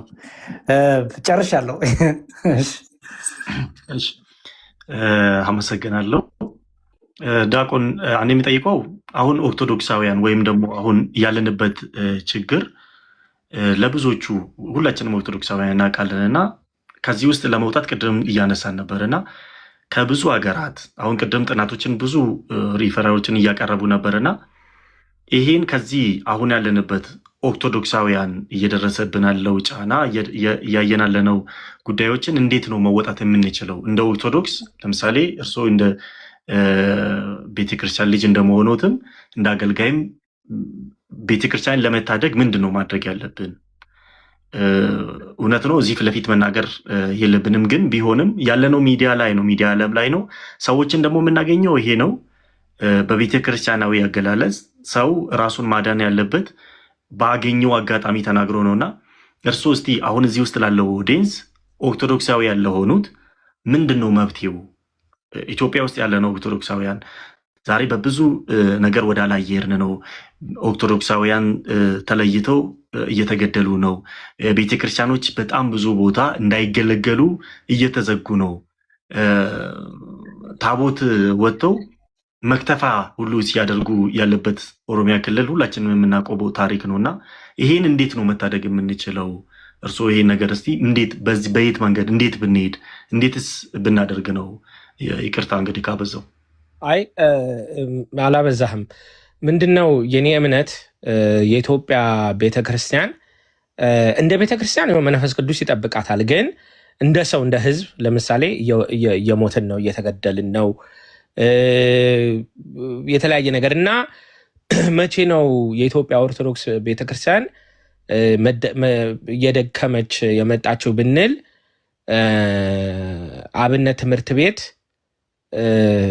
ህዝቡን አውጥቶ ሞደርን ስኩል መግባት ሲጀምር ነው ብዬ ነው የማምነው። ከአብነት ትምህርት ቤት ህዝቡን ማስተማር ቤተክርስቲያን የቤተክርስቲያን ስራ ነበረ። ህዝቡን ማስተማር የቤተክርስቲያን ስራ ነበረ። ከዛ አውጥታ ሞደርን ትምህርት ቤት ስታስገባው ወደቀን። ብዙ እንትን እንዳይበዛ እንጂ አሉ። አሁን ለምሳሌ ለምንድን ነው ይሄ የወደቀው የሚል ነገር ብናነሳ ብዙ ማለት እንችላለን። ባዶ የአብነት ትምህርት ቤት ከሰብጀክት ማተሩ ሳይሆን በምናስተምርበት ዘዴ ለምሳሌ አብነት ትምህርት ቤት አንደኛ ክፍል፣ ሁለተኛ ክፍል፣ ሶስተኛ ክፍል እያለ አይደለም የሚሄደው። እንደ አንድ ምሳሌ ነው ማመጣላቸው። እንዴት ነው የሚሰራው? ለምሳሌ አንደኛው ተነስቶ ቅዳሴ ቤት ገባ እንበል። ቅዳሴ ቤት እምነ ባሃን አጠና አይደለ? ቅዳሴ ቤት ገባ እንበል። ቅዳሴ ቤት እምነ ባሃን አጠና አይደለ? ቅዳሴ ቤት ገባ እንበል። እሺ፣ ከዛ በኋላ ያ ልጅ ነገ ምንድን ነው የሚያደርገው? አስቀጻይ ይሆናል ማለት ነው። አዲስ የገባውን ልጅ እምነ ባህ ብሎ ያስጠናዋል፣ ተማሪው ማለት ነው። ከዛ በኋላ ትንሽ ከፍ ሲል ዝቅ ያለውን ያስተምራል። ይሄ ምንድን ነው? አንደኛ ሊደርሽፕ እየተማረ ነው። ሁለተኛ ከሰው ጋር አብሮ እንዴት መስራት እንዳለበት እየተማረ ነው። ሶስተኛ ስለ ህዝቡ እያጠና ነው። ብዙ ብዙ ብዙ ብዙ ነገር አለው። ቨርስስ አሁን ሞደርን ትምህርት ቤት ቁጭ ብለህ ቴብል ላይ ቁጭ ትላለህ፣ አንድ ሌክቸረር አለ ይናገራል። አሁን ባይ ዘ ዌይ ይሄ ሞዴል እየፈረሰ አይሰራም ይሄ ሞዴል እያሉ እኛ ወደ ነበርንበት ወደ ዲስከሽኑ እየመጡ ነውና ብዙ ብዙ ነገር ፈረሰ ብዬ አምናለሁ። እሺ ለምን ይሄንን አመጣዋለሁ? ቤተክርስቲያን ባለፈው ቤት ከፍቼ ነበረ በዚህ ርዕስ ላይ። ቤተክርስቲያን እናት ነች የምንልባት ምክንያት ለምንድን ነው? አንደኛ ማዕከሏ ህዝቡን ማስተማር ነው። አንደኛ ማዕከሏ። በዛሬው ጊዜ ጥሩ ያሰብን መስሎን በቅንነት የቤተ ክርስቲያን ድርሻ እንደው ጸሎት ብቻ ነው የሚል አይነት ሀሳቦች ይመጣሉ። ጸሎት ብቻ ነው ሌላ ነገር አይደለም የሚል አይነት ነገር። ስለዚህ ኤኒዌይ እሱን እንተውና በአሁን ሰዓት ግን ምንድነው መደረግ ያለበት? ቤተ ክርስቲያን ትምህርት ቤቶቿን ከፍታ ታሪክ ብታስተምር እንደ ቤተ ክርስቲያን ማለት ነው። ሁሉንም ያቀፈ ታሪክ፣ ሁሉንም የሚይዝ ታሪክ፣ ለሀገርም የሚያስብ ትውልድ መስራት እንችላለን። እዚህ ጋር ነው መልሱ ብዬ ነው የማምነው፣ እንደኔ ማለት ነው። እንደኔ ለምን ዛሬ ላይ ታሪካችሁ ይሄ ነው ብለው የሚሰጡን ሰዎች የቤተክርስቲያን ሰዎች አይደሉም። ለቤተክርስቲያንም ለሀገርም እያሰቡልን አይደለም። ታሪካችሁ ይሄ ነው ብለው የሚሰጡን አጀንዳ የሚሰጡን ሰዎች ማለት ነው። ቤተክርስቲያን ግን ይሄ ነው ታሪክሽ እስከምትባል ድረስ ከመጠበቅ ይልቅ ታሪክ ይሄ ነው ብላ ለትውልድ ማስተማር አለባት። አሁን እኮ እየተጣላን ያለ ነው ባይ ዘ ወይ ይመስለናል፣ አሁን ላይ በሚደረገው ነገር ይመስለናል እንጂ ጦርነቱ ይሄ መለያየቱ መከፋፈሉ ስለ ታሪክ እኮ ነው። አንተ እንደዚህ አድርገኸኛል፣ አንተ እንደዚህ አድርገኸኛል እኮ የታሪክ ጥያቄ እኮ ነው የሚነሳው። ያንን ደግሞ መልስ ማግኘት የምንችለው እንደ ኦርቶዶክሳውያን ስላልከኝ ነው፣ ቤተክርስቲያን ውስጥ ነው። ቤተክርስቲያን ውስጥ ነው። ይህንን ግን እንግዲህ ስራ በጣም በጣም በጣም ስራ ያስፈልገዋል። እንደው ባጭሩ ልመልስ ብዬ ነው።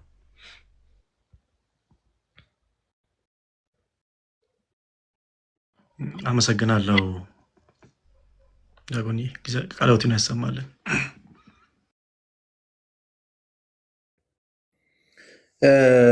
እሺ ዲያቆን ቃልዎትን ያሰማልን። በእውነት እንደዚህ አይነት ነገሮች ናቸው የሚያስፈልጉት ብዬ አስባለሁ። እኔ አሁን ላይ እንግዲህ ይሄንን የቤት ስራ የምጥለው ምን ማላይ ነው? ዲያቆን መዝሙር ያሬድ ላይ እና እርሶ ላይ ጥላለው ይህንን ኃላፊነት በተለይ አሁን እዚህ ሚዲያ ላይ ላለው በእርግጠኝነት እንደው 80% ለሚሆነው ኦርቶዶክሳዊ የሚያስፈልገው ይሄ። እኔ ቅድም እንደተናገርኩት መጽሐፍ ቅዱስን ገልጦ ጥቅስ ጠቅሶ እንደዚህ ነው ብሎ ከማስተማር በዘለለ መጀመሪያ ስለ ሃይማኖቱ እንደው ስለ ራሱ እንደው እሱ ሰው ስለመሆኑ የክርስቶስ አምሳያ ስለመሆኑ መንገር ነው ብዬ አስባለሁ። ምክንያቱም ቅድም እንደተናገርኩት በብሔር ጭምልቅልቅ ከማለታችን የተነሳ ብሔራችንን ከሃይማኖታችን አስበልጠን መታረጃችንን እንኳን ከጠላቶቻችን ጋር ሆነን ገንዘብ በአዋተን እንታረድበታለን በራሳችን ገንዘብ። ቅድም ስለተናገርኩት ማጠራጠርም አድርገውና ስለዚህ እንደዚህ አይነት እንደ መምህር ዲያቆን ዳዊት አይነት ጠጋ ብሎ ከሳቸው መማር ያስፈልገናል። ስለ ቤተክርስቲያናችን፣ ስለ ራሳችን፣ ስለ ማህተባችን ደግሞ ሌሎች ወንድሞች አሉ። ይሄው ዲያቆን መዝሙር ያሬድም አሉ፣ ሌሎችም መምህራኖች አሉ። እንደዚህ እያዋዙ ከዛ ጋራ ልክ ያልሆንበትን መንገድ ይነግሩናል። ትክክል ያልሆነ ሀዲድ ላይ ስላለን ማለት ነው። እኔ አሁን የሚሰማኝ እንደዛ ነው ወንድሞቼ፣ ትክክል ያልሆነ ሀዲድ ላይ ለን ያለ ነው። ሌላው ከወንዝ ማዶ ተሻግሮ እንኳን በዚህ በሃይማኖቴ ስለሚመስለኝ እዛ ሲነካ እዚህ ያመኛል ይላል። እኛ ደግሞ እዛው አንድ ሀገር ውስጥ እየኖርን እንኳን ትግራይ ላይ ስለሚፈጠረው ቤተክርስቲያን ላይ ስለሚሆነው ነገር እኔ ምን አገባኝ የሚል፣ ኦሮሚያ ላይ ስለሚፈጠረው ነገር ምን አገባኝ፣ አማራው ላይ ስለሚፈጠረው ነገር ምን አገባኝ የሚል ስሜት ውስጣችን ስላለ ይህን ነገር ቀርፈን መጣል ይኖርብናል። ከዛ በኋላ ነው መጀመሪያ ሰው መሆን አለብን ብዬ ስለማስብ፣ አንድ ሰው ዘር ብሔርን የሚቆጥር ከሆነ እንደዛ አይነት አዝቅጥ ውስጥ ካለ ከሰው ተራ ነው ማወጣው። እንደኔ ሰው አይደለንም ማለት ነው። በነገራችን ላይ በብሔር በዘር የሚያስብ ሰው ሀዘኔታ የሌለው፣ ግደለው ቁረጠው ሲል ምንም ሀዘኔታ የሌለው። ስለዚህ ይህንን ነገር ከእንደዚህ አይነት ነገር ውስጥ ለመውጣት ራሱ ያግደለው የሚለውንም ሰው የክርስቶስ አምሳያ ነው፣ እሱን የሚመስል ነው። እሱም የክርስቶስ አምሳያ ነው። ክርስቶስ ደግሞ በዚህ መንገድ አላስተማረንም። ቤተክርስቲያን በዚህ መንገድ አታስተምረንም። ይህንን ነገር ነው በደንብ ወደኛ ውስጥ መስረጽ አለበት ብዬ የማስበው። ዲያቆን መዝሙር ያሬድ ወደ እርስዎ ተመልሼ እመጣለሁ። ዲያቆን እስቂያስ እንደምን ይቀጥሉ። መምህር እስቂያስ አሉ፣ እሳቸው ይቀጥሉ። ወደ እሳቸው እየሄድኩኝ ነው። ወይ ሞዴሬተር ስጠኝ ወንድዬ። አልሰጠውም እንዴ? አልሰጡኝም። ደግሞ ለሹመት እዮባም ለሹመት እየጠበቀ ነው። እሺ መምህር እስቂያስ ይቀጥሉ። ሰላም ለሁላችሁ፣ እንኳን አደረሳችሁ ብያለሁ። መዝሙረ ያሬድ ዲያቆንዬ፣ ክቡር ዶክተር፣ ይቅርታ ክቡር ዶክተር ዳዊት እንዳልቀሰፍ። ወንዴ ደህና ነህ? እንዴት አለ? እዮባ መቼ ነው ለእኛስ የሀገር ልብሱ የሚደርሰለን? ለጎረምሶቹ ብቻ አረከው እኮ ሎካል ሆነ። አረ ለትላልቆችም ይሄው ዛሬ እኮ ለቀሲስም እንዳይሰጥ ይቻለው እኮ ዲያቆንዬ። ትላልቆችም እየደረስኩ ነው፣ ወደ ላይ እየወጣው ነው። አይ በጣም ጥሩ ለቅቄ ይገባውት ወንዴ። በእውነት እግዚአብሔር ይባርክ ይጠብቅ። ይሄን ነገር ደፍረ መውጣት ትልቅ ነገር ነው። ምክንያቱም አሁን በዚህ ራሱ የሚናደዳለ ኦሮሞ ሆነ ለምንድን ነው በአማርኛ ውይይቱ የተደረገው? በሽታ ነው። እና ሁለት ነገር ብቻ አስቀምጬ እወጣለሁ። መጀመሪያ ኦሮሚያ ክልል ላይ ያላችሁ ኦርቶዶክሳውያን ፕሊዝ ፕሊዝ ፕሊዝ ከቤተ ክህነት መጠበቅ አቁሙ። የመጀመሪያ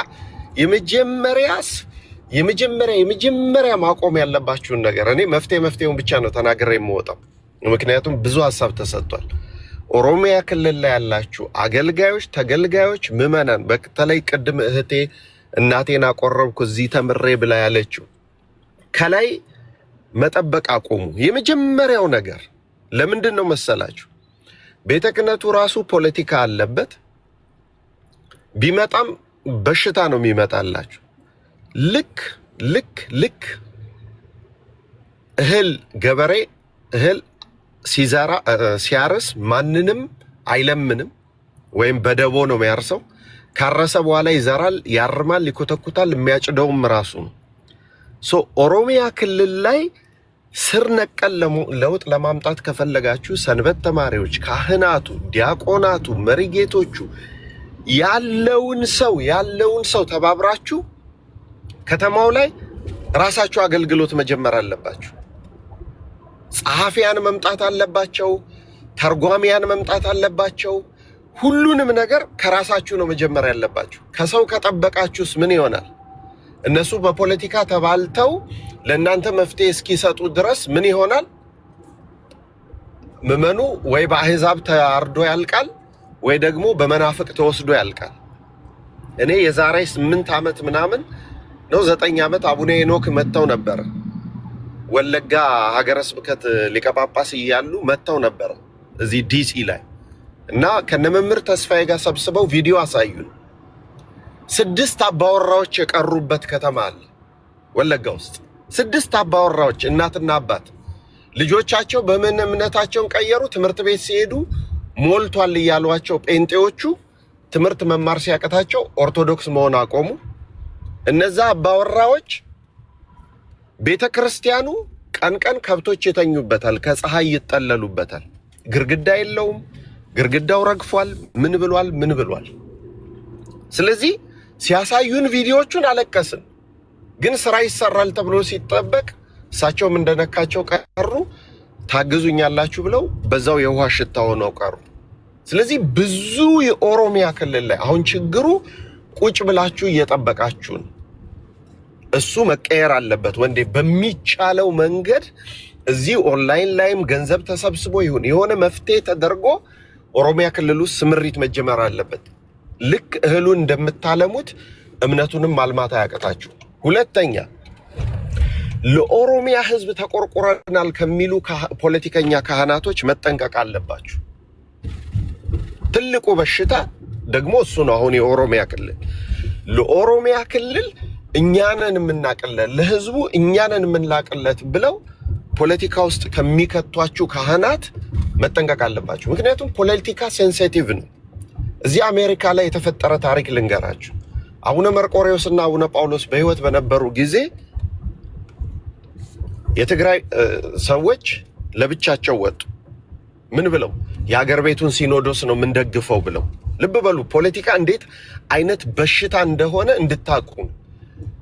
በጠቅላላ የተወሰኑ ሰዎችም የቤተ ክርስቲያኒቷን ህግ የሚያውቁትም በብዛት ግን የትግራይ ሰዎች ያሉበት ከተማ ላይ የሀገር ቤቱን ሲኖዶስ ነው የምንደግፈው ብለው ወጡ። ምክንያቱም አቡነ ጳውሎስ ትግሬ ስለሆኑ። ሌላው ደግሞ አቡነ መርቆሬዎስን ነው የምንደግፈው አሉ። አቡነ መርቆሬዎስ ደግሞ አማራ ስለሆኑ ተባለ፣ ጎንደሬ ስለሆኑ ተባለ። እሺ ቀጠለ ክፍፍሉ። ምን ተጀመረ? የአማራ ቤተክርስቲያን ተባለ። የትኛው አማራ ሲባል ጎንደሮች ለብቻቸው ወጡ። ተመልከቱ፣ መጀመሪያ አማራ ነበረ፣ ከዛ ጎንደሮች ለብቻቸው ወጡ፣ ከዛ የሸዋ ደግሞ ለብቻው ወጣ፣ ትግሬዎችም ለብቻቸው ወጡ።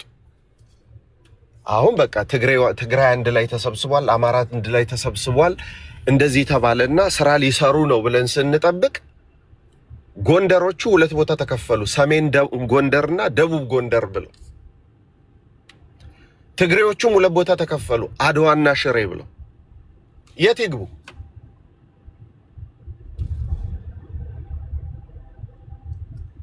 ስለዚህ ወንዙ ቀጥኖ መንደር ውስጥ ይገባባቸዋል። መንደር ውስጥ ከገባ በኋላ ደግሞ ሞት ነው የሚያመጣው። አማራን አንድ ላይ አያቆመውም፣ ኦሮሞን አንድ ላይ አያቆመውም፣ ጉራጌን አንድ ላይ አያቆመውም፣ ትግሬን አንድ ላይ አያቆመውም። ምንድን ነው የሚሆነው? እርስ በርሱ አሁን እኔ የወለጋ ኦሮሞና የሸዋ ኦሮሞ ባቆም፣ የአሩሲ ኦሮሞና የጅማ ኦሮሞ ባቆም ተስማምተው ይኖራሉ ወይ ነው? ማን ነው ገዢ ሊሆን የሚችለው? ማን ነው የሚመራው? ስለዚህ ፖለቲካ በጣም በሽታ ስለሆነ ኦርቶዶክሳዊነቱ ኦሮሞነቱን ያድነዋል። ኦርቶዶክሳዊነቱ ኦሮሞን ከፍ ማድረግ ይችላል በደንብ አድርጎ። ምክንያቱም ለወለጋውም፣ ለሸዋውም፣ ለቦረናውም አንዲት ጥምቀት፣ አንዲት ሃይማኖት፣ አንድ ጌታ ነው ያለው። እሱ አንድ ያደርጋቸዋል። ስለዚህ ፕሊስ እባካችሁ የመጀመሪያው መፍትሄ ቋንቋ አይተርጎም፣ በቋንቋ አይነገር አይደለም። እሱ ላይ ነው መበርታት ያለባችሁ። እሱ ላይ ግን ቤተ ክህነቱ እስኪሰራላችሁ አትጠብቁን። የመጀመሪያው ነገር። ሁለተኛ እናንተ የጀመራችሁትን ነገር በስነ ስርዓት ከቤተ ክርስቲያን እንዳይወጣ በስመ ኦሮሞ ፖለቲካ የሚሰሩትን ቄሶቹንም ቋንቋውን ስለቻሉ ብቻ እኔ እውነት ልንገራችሁ፣ እኔ ቆሜ ያመነኮስኳቸው መነኩሴ አሁን ጳጳስ ሆነዋል። በእናት በአባት መንዜ ናቸው፣ ግን ያደጉት ኦሮሚያ ክልል። እንደ ኦሮሞ የማይፈልጉት ሰው ማየት የማይፈልጉት ፍጥረት ቢኖር የኦሮሞ ሰው ነው። ግን ቋንቋውን ስለሚችሉ ምኑን ስለሚችሉ የዋ ኦሮሞችን ሰብስበው ያሳድማሉ። በማን ላይ? ኦርቶዶክስ እኮ የነፍጠኛ ሃይማኖት ነው። ስለዚህ እኔ ከእናንተ የምጠብቀው ወልፉዲ ሲሉ ገዴቢሲ እንዳይሆን ምን አድርጉ? ራሳችሁ ጀምሩ። አግዙን የምትሉትን ነገር እናግዝ። መጽሐፍ የሚተረጉም ሰው ቢኖር እኛ ማሳተሚያውን እናግዝ አቅም ባለም መንገድ። ለስብከት የሚሄድ ሰው ቢኖር ሞንታርቮንም ይሁን ምኑን እንከራይለት። እናንተ ግን የምትችሉትን አድርጉ። የመጀመሪያው መፍትሄ ከቤተ ክህነት አትጠብቁ። ሁለተኛው መፍትሄ ፖለቲካ የተጫኑትን ቄሶች ለምን ጳጳስ፣ ሊቀጳጳስ፣ መነኩሴ አይሆንም አትተባበሯቸው፣ በስሙ ኦሮሞ የሚነግዱትን። ከዛ በተረፈ ግን እስከ ጥግ ድረስ በቋንቋችሁ የምትፈልጉትን ስሩ። ምክንያቱም የምታድኑት የክርስቶስን በግ ነው። የምታድኑት ያን ያህል ስለሆነ። ሶስተኛና የመጨረሻው መፍትሄ ምንድነው? እኔ የምጠቁማችሁ ለምሳሌ አሁን አቡነ ናትናኤልን ጥሉ ቢባል ማን ይጠላል? እፎይ ቤት ብትገባ በአማርኛ እያወራ ኦሮሞ እስላሞች ሲመጡ ምንድነው የሚያደርጉት? ስዊች ሲያደርግ በጣም ደስ ይላል። ሌላው ደግሞ ቋንቋ የምንማርበትን መንገድ አመቻቹልን። እኔ ተወልጄ ያደግኩት ኦሮሚያ ክልል ቁቤ የመጣ ጊዜ ነው በቃ እኔ ከሀገር የወጣሁት ላይክ ሳልደርስበት ማለት ነው። ምን ታውቃለህ ብትለኝ ረከኔ ብለህ ጻፍ ልልህ እችላለሁ። ከዛ ውጭ ምንም አላውቅም። ስለዚህ ወንዴ በርቱ፣ እግዚአብሔር ይርዳችሁ፣ ተጋግዘን እንስራ። ለቤተ ክርስቲያኒቷ ስንሰራ ለደቡቡም፣ ለኦሮሚያውም፣ ለትግራዩም ለሁሉም እንደርሳለን። ግን ፖለቲካው ለጫነብን ግን ስንል ኦሮሞ ይሰበሰብና በኋላ የሸዋ የወለጋ የአሩሲ የቦረና ብሎ ደግሞ ይባላል። በዚህ መሃል ግን ካስታወሳችሁ ጁነዲን ነው ማን ነው የሚባል ሰውዬ ነበር። ከነጁዋር ጋር ሆኖ ያወጣው ፖለቲካ ነበር። ኦሮሞውን ሰብስበ ከአማራ ለይተ ከሃይማኖቱ አውጥተህ ከሃይማኖቱ አውጥተህ መጨረሻ እስልምናን አልቀበልም ካለ አርደ ትጨርሰዋለህ ተባለ። አሁን የሚሆነው እሱ ነው።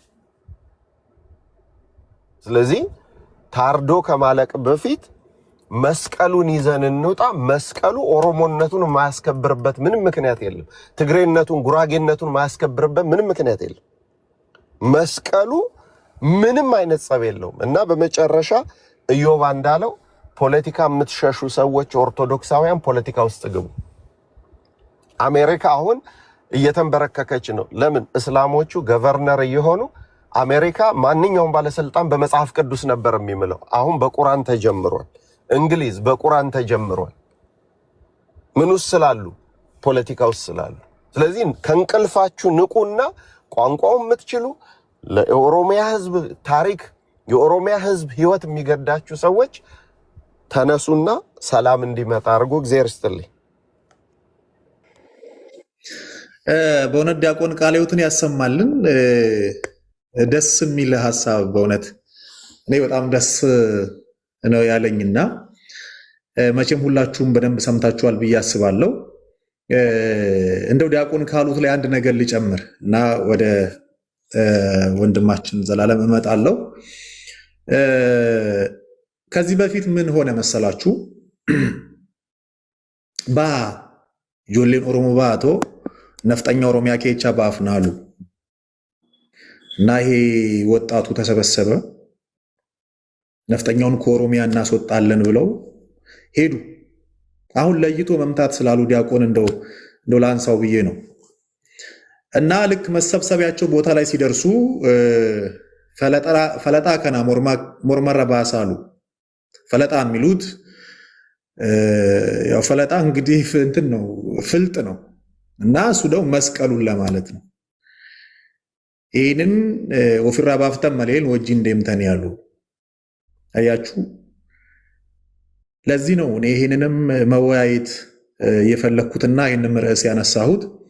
መጀመሪያ ዘረኝነት የሚለውን ነገር ማውጣት። ዘረኝነትን የሚሰጡን የኛው ጠላቶች፣ የኛው አጥፊዎች፣ የኛው ገዳዮች ናቸው፣ ወይም ደግሞ ፖለቲከኞች ናቸው። ፖለቲከኞች ደግሞ ለምንም የሚጠቅሙ አይደሉም፣ ለራሳቸው እንጂ።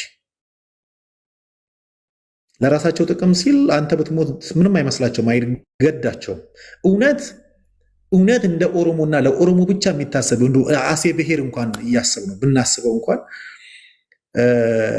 ይህ ሁሉ ምዕመን ሲያልቅ መቼም ኦሮሞ እያለ አይደል ያለቀው ኦሮሚያ ክልል ላይ ለምን አንድ ፖለቲከኛ ወጥቶ እንደው አንድ መስመር እንትን አልጻፈም፣ መግለጫ አልሰጠም? የኛስ አባቶች ቢሆኑ ከዚህ በኋላ እኛ በኦሮምኛ ሁሉ ነገር እናደርጋለን ብለው መጡ።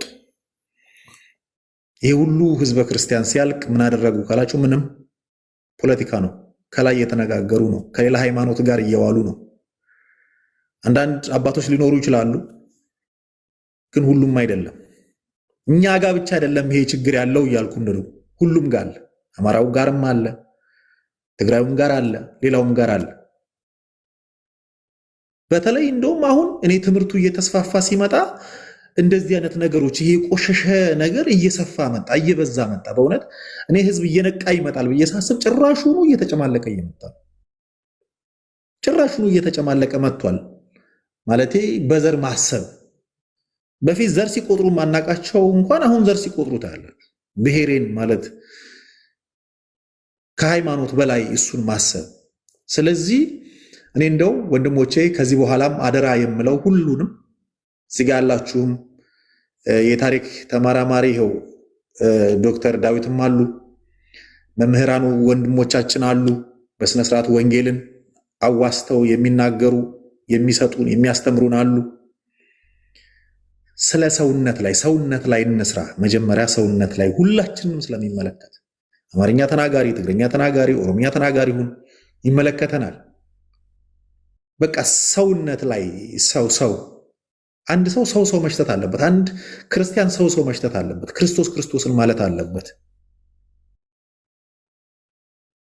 ይሄንን ካወቅን መቼም ዝም ብለን አንሸወድም ብዬ አስባለሁ። አይደለም የሆነ ፖለቲከኛ መጥቶ ከኛ ውስጥ የሆነ አባት እንኳን ቢወጣ አይሸውደንም ብዬ ስለማስብ በቃ መጀመሪያ ላይ ሰው መሽተት አለብን ብዬ ስለማስብ ነው። አመሰግናለሁ ስላዳመጣችሁኝ። ሰላም ብያለሁ። መምህር እንግዲህ መምህር ይሁኑ ምናምን አላቅም። እንግዲህ ቅድም ዲያቆን መምህር ሲሉ ስለሰማሁኝ ነውና ሰላም ብያለሁ። እግዚአብሔር ይመስገን። ሰላም ናችሁ ወይ? ሁላችሁም እግዚአብሔር የተመሰገነ ይሆናለን። ቃልዮት ያሰማልን። እኔ ወንድም ዘላለም ነኝ። ያው ማስተካከያው ከዚህ እንዲሆን ስለፈለኩኝ ነው ማለቴ።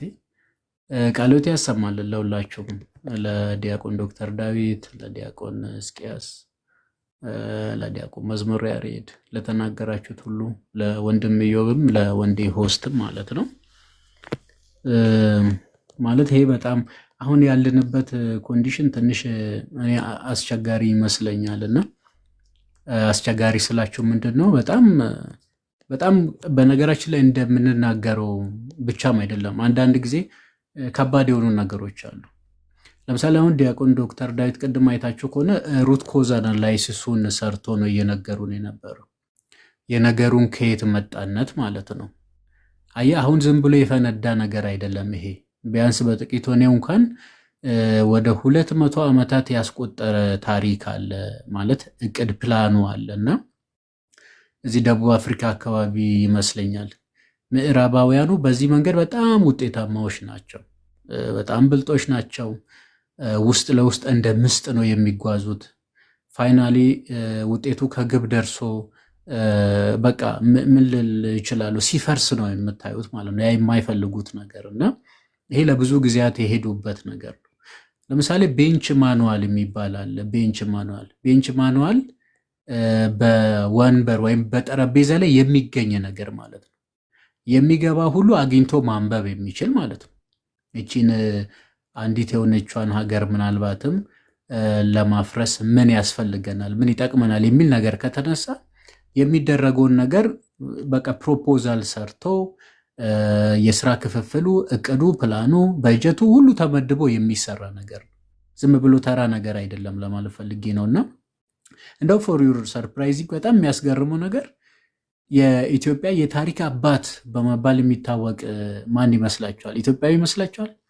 አይደለም እኮ አሁን እኛ ሂስትሪ ስንባል ፋዘር ኦፍ ኢትዮጵያን ሂስትሪ የሚባሉት ሰዎች ኢትዮጵያን በእግር መጥቶ አይቷት የማያውቁ የመልክዓ ምድሩን ሁኔታ፣ የማህበረሰቡን እሴት፣ ባህሉን፣ ትውፊቱን ያልተረዳ ሰው ነው። የሚገርማችሁ ነገር የኢትዮጵያ የታሪክ አባት ፋዘር ኦፍ ኢትዮጵያን ሂስትሪ ተብሎ የሚጠሩት እነዚህ እንትኖቹ ናቸው።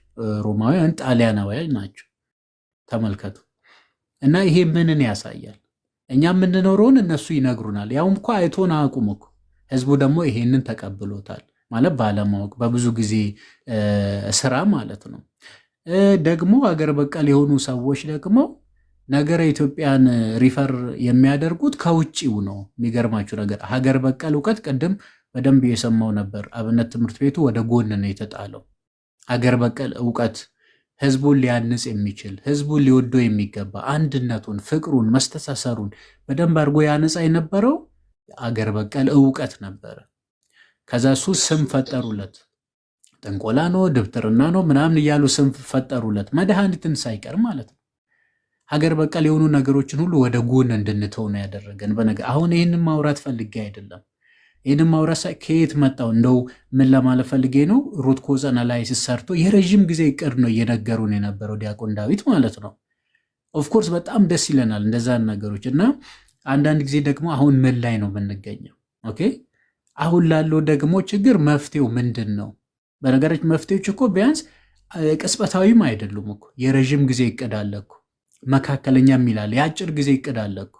አሁን እኛ ወዳጆቼ የአጭሩን እየሰራን የረጅሙን ልንናፍቅ ነው የሚገባ። ኦኬ ችግር መጥቶብናል። አዎ መጥቶብናል። ቤተክርስቲያን እንደ ቤተክርስቲያን ተፈትናለች። ኦፍኮርስ የማትፈተም ቤተክርስቲያን የለም እንደምታውቁት። ቤተክርስቲያንን በአንተ አለትነት ላይ እሰራለሁ ነው አይደለም የሚለው። የገሃነብ ደጆች አይፈትኗትም የሚል አይደለም እኮ የተጻፈው፣ አይችሏትም የሚል ነው የተጻፈው። አይችሏትም የሚል መቻል አለመቻል ምንድን ነው? መታገል ስላለ ነው አይደለም እንዴ? ፈተና እኮ ስላለ እኮ ነው። ያውን ፈተና ደግሞ ከስጋውያን ብቻም አይደለም ከመንፈሳውያን አሰራር ጋር ጭምር ስለሆነ የመሰረታት ክርስቶስ ከእርሷ ጋር ነው፣ ከቤተ ክርስቲያን ጋር። እኛ ስለ ቤተ ክርስቲያን ብቻ ስለ ሀገርም ጭምር ነው፣ ስለ ኢትዮጵያዊ ሕዝብ አንድነትን እያወራን ነው በነገራችን ላይ። እና ስለዚህ እኛ እውነት ለመናገር አውርተን ዝም የምንል ከሆነ በቃ ተበልተናል። ሳያወሩ ብዙ የሰሩ ስለማቅ ነው። እኔ በመጽሐፍ ደረጃ ወደ 3 ቮሊዩም የታተመ አሁን ግን ፍሬ አፍርቶ ዶሚኔት አድርጎ የሚኖሩ ሰዎች ቅድም እንደውም ዲያቆን ሕዝቅያስ ሲናገር ነበር። አሁን መጽሐፍ ቅዱስ ብቻ አይደለም ተይዞ ለመሃል ለሚቀርበው፣ በቃ ስራ ስለተሰራ እኮ ነው። ስራ ስለተሰራ ነው። እኛ ሁል ጊዜ ሰዎች ሲሰሩ ነው የምናደንቀው። መቼ ነው እኛ የምንሰራው እንዴ? ሳይኮሎጂካሊ እኮ ልንዘጋጅ ያስፈልጋል። ክርስቲያኖች ሳይኮሎጂካሊ ዝግጅት ከኛ ያስፈልጋል እንዴ። የህዝብ ቁጥራችን ብዙ መሆኑ ብቻ አይደለም እኮ፣ የስነ ልቦና ደግሞ ጥንካሬ ያስፈልጋል። ይህ ህዝብ አይደለም እንዴ? እሱ ደግሞ ስነ ልቦናው እንዲያድግ ምን ማስራት አለብን? ኦኬ ምክር ያስፈልጋል፣ ትምህርት ያስፈልጋል። እንደዚህ ገብተን እርስ በርስ ልንወያይ ያስፈልጋል፣ መፍትሄዎች ላይ ማለት ነው። ሁለተኛ ኢኮኖሚካሊ በጣም ማደግ አለብን። ኢኮኖሚካሊ ማደግ አለብን። በነገራችን ላይ ለምሳሌ ብነግራችሁ ደስ ይለኛል። ሀያት ዳይሬክቶሪ የሚለውን መጽሐፍ ብትመለከቱት በነገራችን ላይ እንዴት ሰዎች ኢኮኖሚካሊ እንዳደጉና ተጽዕኖ መፍጠር እንደቻሉ ነው የሚናገረው። ከዚህ በፊትም ተናግሬያለሁ። ከዚህ በፊት ኢኮኖሚካሊ ማደግ መቻል አለብን። የግብፅ ቤተክርስቲያን በቁጥር በጣም ወደ 10% የሚጠጉ ነው የሚል ነገር አይቻለሁ። እና ግን ኢኮኖሚ በጣም ነው ዶሚኔት የሚያደርጉት። በነገራችን ላይ ገንዘብ ኃይል አለው፣ ወደድንም ጠላንም ማለት ነው። በዚህ በዓለማዊ ነገር የምናወራ ከሆነ እንደዚህ አይነት ፈተናዎችን ወይ ደግሞ ከመንግስትም ከተለያዩ አካል የሚመጣውን ነገር መቋቋም ከፈለጋችሁ ኢኮኖሚካሊ ማደግ የግድ ነው። በቃ የሚሰራ እንጂ የሚያወራ ኦርቶዶክሳዊ አያስፈልግም ማለት ፈልጌ ነው። ኦኬ ሌላ ደግሞ ተናግራቸዋል። ፖለቲካሊም እንደዚሁ። በነገራችን ላይ ኦቶሪቲ በጣም ትልቅ ፓወር አለ። ትንሽ ስልጣን የሆነ ነገር የማድረግ አቅሙ በጣም ከፍተኛ። በነገራችን ላይ መድረክ ላይ ተሰብከናል እኮ ፖለቲካ ኃጢአት ሆኖ የተቆጠረበት ጊዜ ነበር አይደለም ጋይስ? እውነት እናውቃለን በነገራችን። እና እስኪ አሁን ቁጠሩ ራሳችሁን፣ የቱ ጋር ነው ያላችሁት? በስልጣን ወንበር ላይ የቱ ጋር ነው ያላችሁት? ለዛ እኮ ነው ብዙ የሚንጫጩ ሰዎች ነገር ግን ጸጥ የሚያደርጉ 2 ሰዎች አሉ። በቃ እነዛ ስልጣን ስላላቸው በቃ ስልጣን አይላለው ማለት ነው። መጽሐፍ ቅዱስም ደግሞ እኮ ነግሮናል፣ ለበላይ አካል ነፍስ ትገዛ ተብሏል። ግን ተጎዱ ለማለት ሳይሆን በቃ ስልጣን ካለ የሆነ ነገር ታደርጋል እና አሁን ወሬ ብቻ እንዳይሆን ነው ጋይስ። እና እሱ ነገር ሊታሰብበት ይገባል። እና ከማንን ጀምር? ከኛ ነዋ።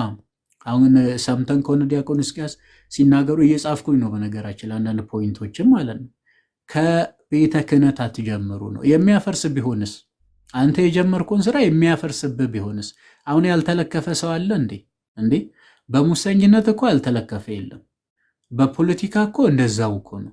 በዘረኝነቱ እኮ እንደዛው እኮ ነው። ምንም በቃ ያ አሁን የምናያቸው ውጥንቅጦች ያልገባበት ቦታ የለም። በቃ የለም። እያየን ስለሆነ ነው። አሁን ቀደም እንዲህ መንዝ እንዲህ ምናምን ስሉ የነበረው እኔ በቃ ኢሚዲየትሊ ነው በአይምሮ ላይ የመጣብኝ። አውቃለሁ፣ እናውቃለን ብዙ ሰዎችን ማለት ነው። እዚህ የቤተክርስቲያን ቁጭት ካለብን ቁጭት አለብን አይደለም፣ ምን እናደርግ ብለን ከራሳችን ነው ልንጀምር የሚገባ። ቋንቋ ተጠቅመን ማስተማር ካለብን ልናስተምር ይገባል።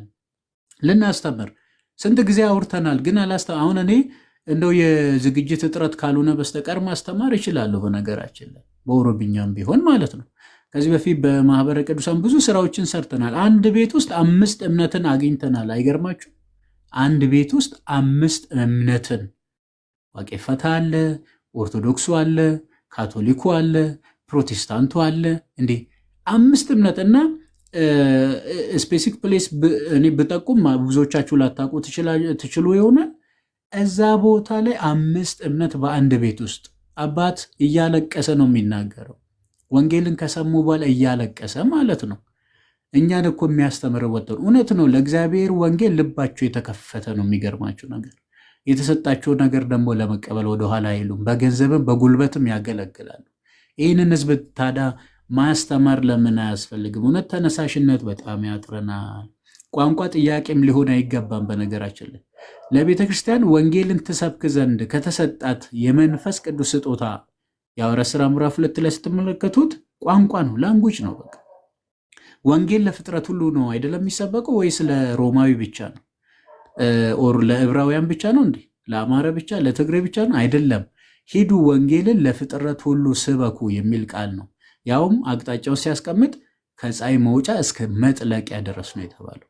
እና ታዲያ በዕብራይስጥ ብቻ ያስተምሩ አይደለም፣ የሚያስተምሩበት ቋንቋ ያስፈልጋል። ኢሹ ራሱ ሆኖ ሊቀርብ አይገባም። ነገር ግን የጠመዘዙት አካላት አለ። ለምን ጠመዘዙት ታዲያ? ስራቸውን ይስሩ። እነሱ ስራቸውን እኮ ነው የሰሩት።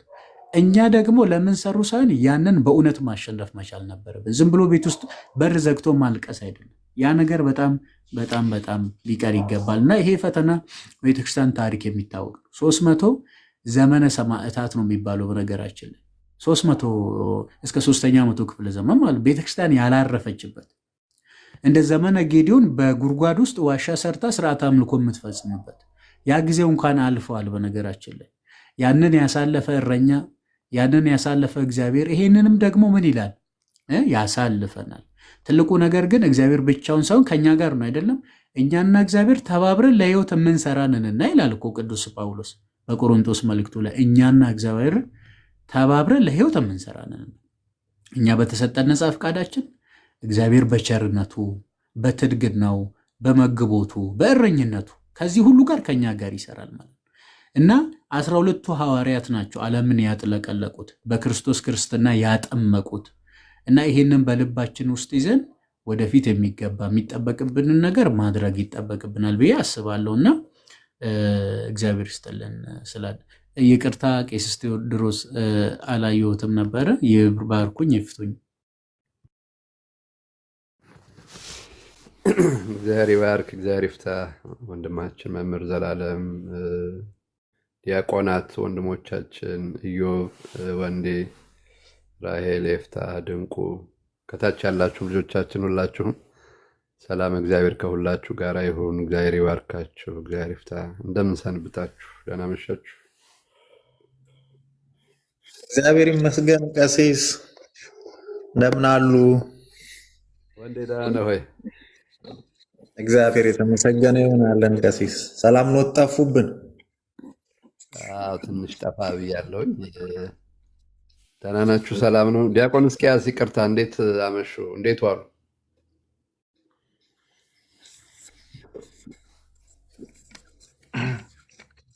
ይመስገን። ይፍቱኝ ይባርኩኝ ብያለሁ። በረከተ ጳውሎስ ይደርብ። ሰላም ነው? ደህና ነህ? እግዚአብሔር ይመስገን በጣም ደህና ነኝ። ይመስገን አምላክ። ድምፅዎትን ስለሰማሁ በጣም ደስ ብሎኛል። ይኸውልህ ወንዴ እንግዲህ ቀሲስ አማርኛ ኦሮምኛ ሳይችሉ ሙገር ነበሩ። እንግዲህ አሁን ለምደው ከሆነ አላውቅም። ቀሲ እንደምን አሉ? እንኳን በሰላም መጡ። እንኳን ደህና ቆያችሁኝ። ዮቤ ከሙገር በኋላ የሚገርመው ጅማ ለስልጠና ወደ 3 ዓመት ከምናምን ናትሪ ገብርኤል ላይ ተቀምጫለሁኝ እና አንዳንድ ነገሮች የመካከርኩኝ ነበር። ዛሬ 16-17 ዓመት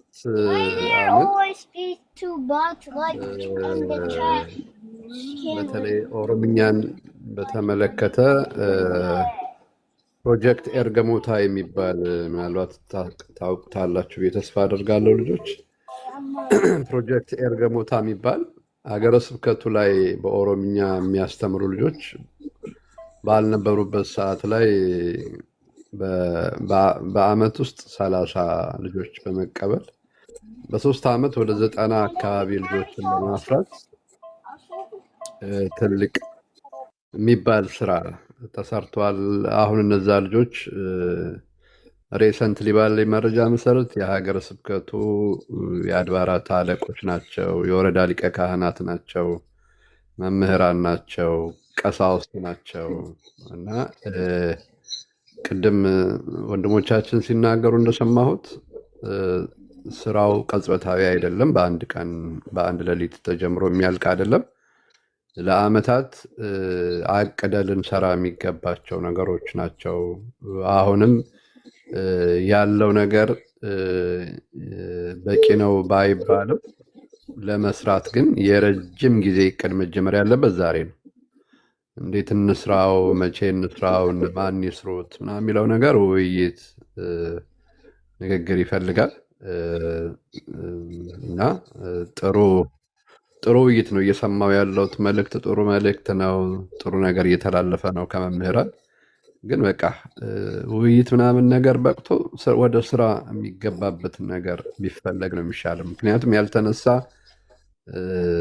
ውይይት የለም፣ ያልተባለ ነገር የለም። እዚህ ቲክቶክ ላይ የማይነሳ ርዕስ የለም። ግን ሁሉም የቲክቶክ ላይ ነብር፣ የቲክቶክ ላይ አንበሳ እየሆነ ግን መሬት የማይወርድ ርዕስ እየሆነ እየተቸገርን ስለሆነ ተግባራዊ ነገሮች ላይ ሞር ብናተኩር 1000 ቃላት ሊገልጹት የማይችላቸውን ሊገልጸው የሚችለው ተግባር ነው። ስለዚህ ተግባራዊ የሆነው ነገር ላይ በምን መልኩ እንጓዝ፣ እንደ ርግብ የዋህ እንደ እባብ ብልህ እየሆንን እንዴት እንጓዝ፣ ከምድራውያኑ ጋራ እንዴት ነው መንፈሳውያኑ ተግባብተው መጓዝ ያለባቸው፣ እንዴት ነው ስልጣን በእጆቻቸው ከያዙ ሰዎች ጋራ ቤተክርስቲያንን ታግሎ መጠበቅ የሚቻሉ በምን መልኩ ነው?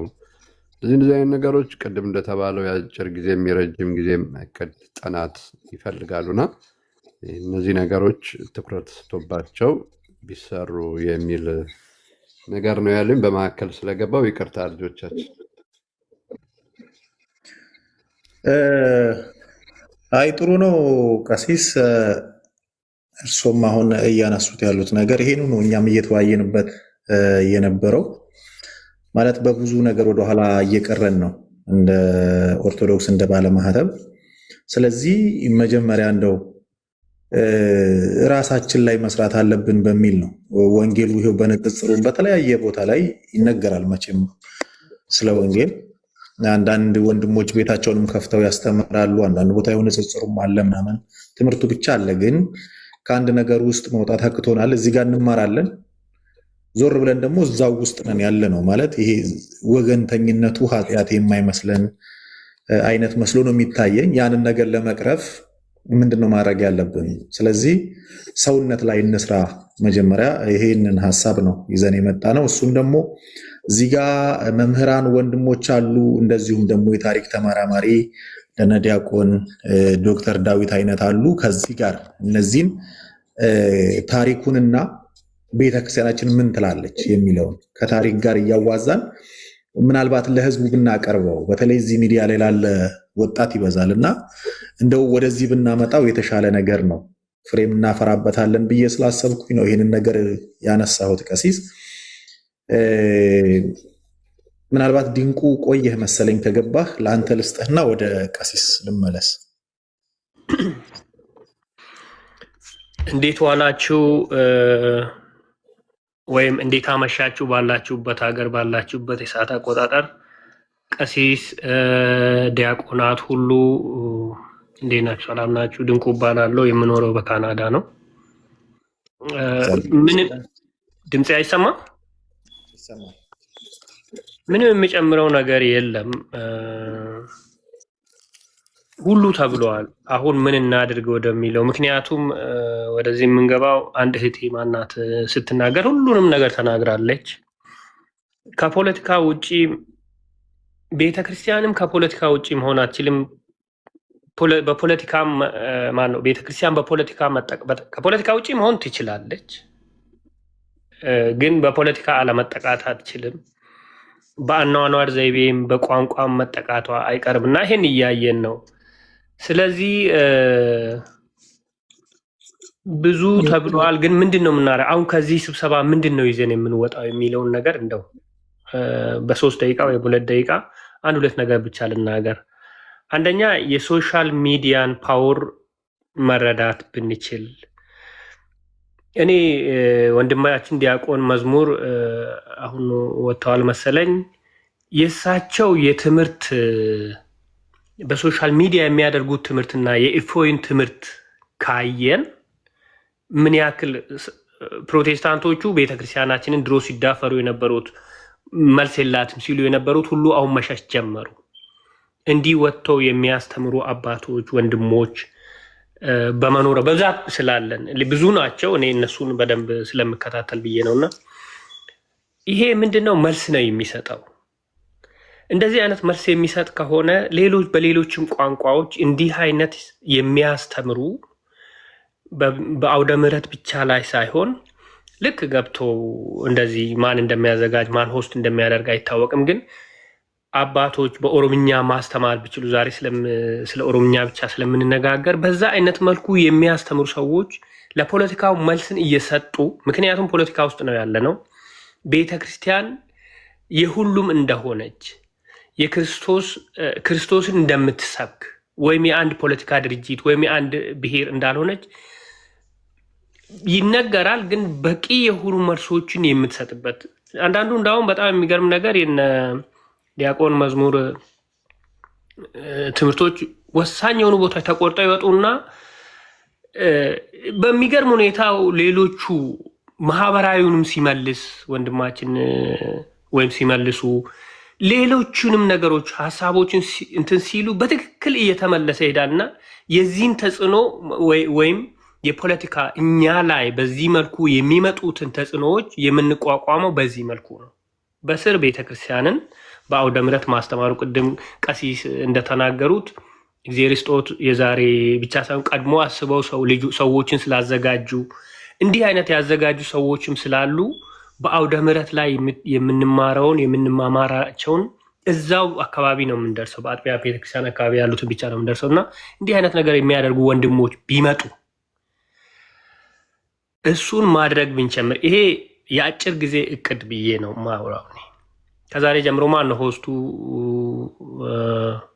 ወንዴ ወይም ኢዮብ አይዶ ነው። እኔ እንትናችሁን አላውቅም፣ የክህነት ማዕረጋችሁን አላውቅም። ዲያቆን አትሆኑ ዲያቆን ብዬ ሊያዝ ወይም ስላልተገለጠ እና ይቅርታ መዳፈር እንዳይሆንብኝ ይሄንን ነገር በዚህ መመከት እንችላለን። ሶሻል ሚዲያ አውዳሚም ነው ገንቢም ነው። እየተጠቀሙበት ያሉ ሰዎች አሉ። የእኛ ወንድሞች እፎይን አሁን እዩት እስኪ። ድሮ ሲጫወቱ የነበሩት ሰዎች አሁን እንዳውም ለነሱ ነው የሚከፍትላቸው። ስድቡን ችሎ ምንን ችሎ የነሱን ቋንቋ የነሱን ቁርአን ሰዎቹ ለመሸወድ ራሱ በትክክል ሳነብ አይ በትክክል አንብቢ በትክክል አንብብ እያለ እያስተካከለ እንዲህ የሚያደርጉ ወንድሞች አሉን፣ በወላይትኛም አሉን። ይህን መድረክ ማመቻቸት ብንችል ትልቅ ድል ነው። ያመቻቹ ሰዎች አሉ የሉም ማለት አይደለም። ይህን መድረክ መቻቸት ብንችል ትልቅ ድል። ሶሪ ትህትና ሚዩት ቢያደርጉ ራስዎትን። ሁለተኛ ሲመቻች ደግሞ ይሄንን ሃንድል ምንድነው ማኔጅ የሚያደርጉ ወደ ሌላ ወደ ፖለቲካ እንዳይሄድብን። የዛሬው ውይይታችን እኮ በአማርኛ በመሆኑ እኮ ወደ ፖለቲካ ሊሄድብን ይችላል። ወንድሞቼ አባቶቼ፣ ወደ ፖለቲካ እንዳይሄድብን ደግሞ እንዲህ ያሉ በሰል ያሉ አባቶች ደግሞ የዚህ የዲስከሽን ፕላትፎርም ቢቀጥል ማን ነው ሆስት ማድረግ የጀመረው ዛሬ? ስለዚህ አሁን ማድረግ ያለብን አጭር ነገር፣ መቼ ነው ይሄ ዝግጅት? እኔ ዛሬ ነው የገባሁኝ። በመቼ ጀምሮ ነው? ዛሬ ሮብ ነው በእኔ በምኖርበት ሀገር ሮብ ከሰዓት ነው። ስለዚህ ስንት ሰዓት ነው? ከስንት ሰዓት እስከ ስንት ሰዓት ሰዎች ወንድሞች፣ እውቀት ያላቸው ቅንነትም ቀናኢነትም ያላቸው ለቤተ ክርስቲያናችን የሚችሉ ሰዎች እንዲመጡ ሼር እነሱን በመጋበዝ እንላለና ውይይቱ መቀጠል አለበት። ዲስ ኢዝ ዘ ፈርስት ታይም ውይይቱ ይሄ መጀመሪያ ብዙ ተብለዋል። ዲያቆን ዳዊት ብዙ ብለዋል። እሳቸው አይነት ብዙ ታሪክ ተራ በተራ እንደ ካይንድ ኦፍ ካሪክለም ተዘጋጅቶ ይሄኛው ታሪክ። ምክንያቱም ታሪክን እኛ ማስተካከል አንችልም፣ ፖለቲካንም ማስተካከል አንችልም፣ ቋንቋንም ማስተካከል ሪያሊቲውን ተቀብለን ብልሆች ሆነን እንዴት ነው ማድረግ የምንችለው? እና ሁለተኛ ሀሳቤ ምንድን ነው? ስለዚህ ሁለት ነገር ነው የምናዘጋጀው። ይህን ውይይት እንቀጥል። መቼ ነው የሚዘጋጀው? እነማን ናቸው እንትን የሚሉት? እሱን ደግሞ ኮር የሆነ አላማውን እንዳይስት ተገብቶ አላቅም። ምክንያቱም ውይይቶች ውስጥ ሲገባ የጭቅጭቅ ሀሳቦች ይመጣሉና እሱን ኮንትሮል እንደሚያደርግ ነገር አድርገን ሀሳቦችን በዚህ መልኩ እያብላላን ብንሄድ መፍትሄ ይኖረናል። ምናልባት ትልቅ ነገርም ይወጣን ይሆናል።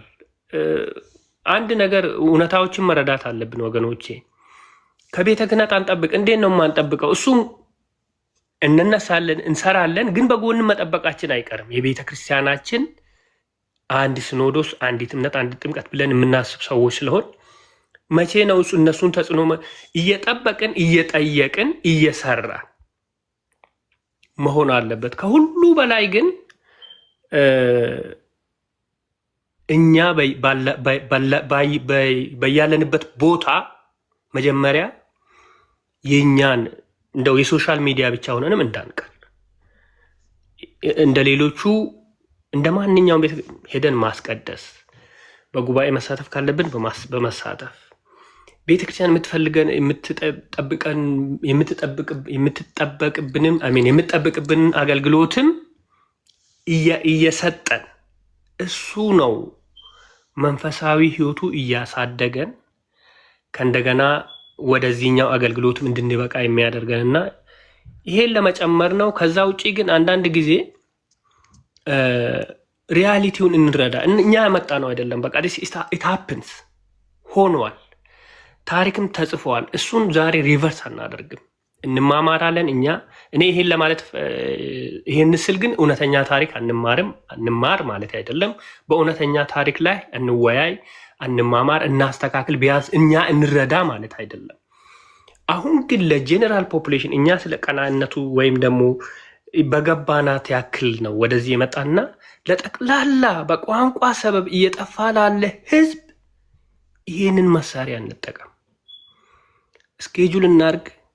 መዝሙረ ይገባል ወይም እንደዚህ እንደ መዝሙሩ አይነት ያሉ ወንድሞችን በምስጢረ ስላሴ ላይ፣ በምስጢረ ስጋዊ ላይ፣ በምስጢረ ጥምቀት ላይ፣ ምስጢረ ትንሣኤ ሙታን፣ ምስጢረ ቁርባን ላይ ያሉንን የሚያስተምሩት ምንድን ነው ይሄ የሚመልሱልን ወንድሞችን በሌሎች ቋንቋዎች እናዘጋጅ እና ስናዘጋጅ እናምጣ፣ በሚያምር ቋንቋ ያስተምሩ። ይህንን ለማለት ነው። ይቅርታ ከተንተባተብኩም ካበዛሁም፣ እግዚአብሔር ይስጥልኝ።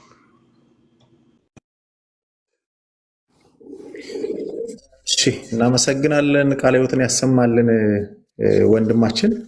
በቃ ይሄው ነው የውይይታችንም ርዕስና እንቀጥላለን። ግን ከዚህ አስቀጥዬ ምንድን ነው የምለው ወደ አባታችን ከመሄዴ በፊት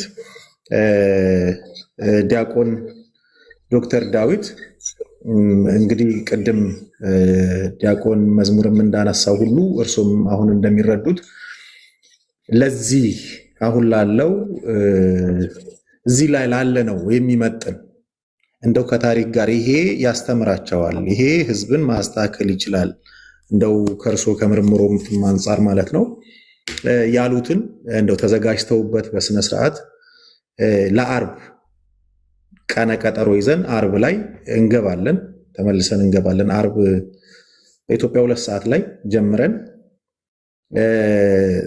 ወንድማችን መምህር ዘላለምም ኤፍታም አለ ኢዮባም እንደዚሁም ደግሞ ሌሎች መምህራኖች ወንድሞችም ስላሉ መዝሙር ራሳቸውም ስለሚመጡ ማለት ነው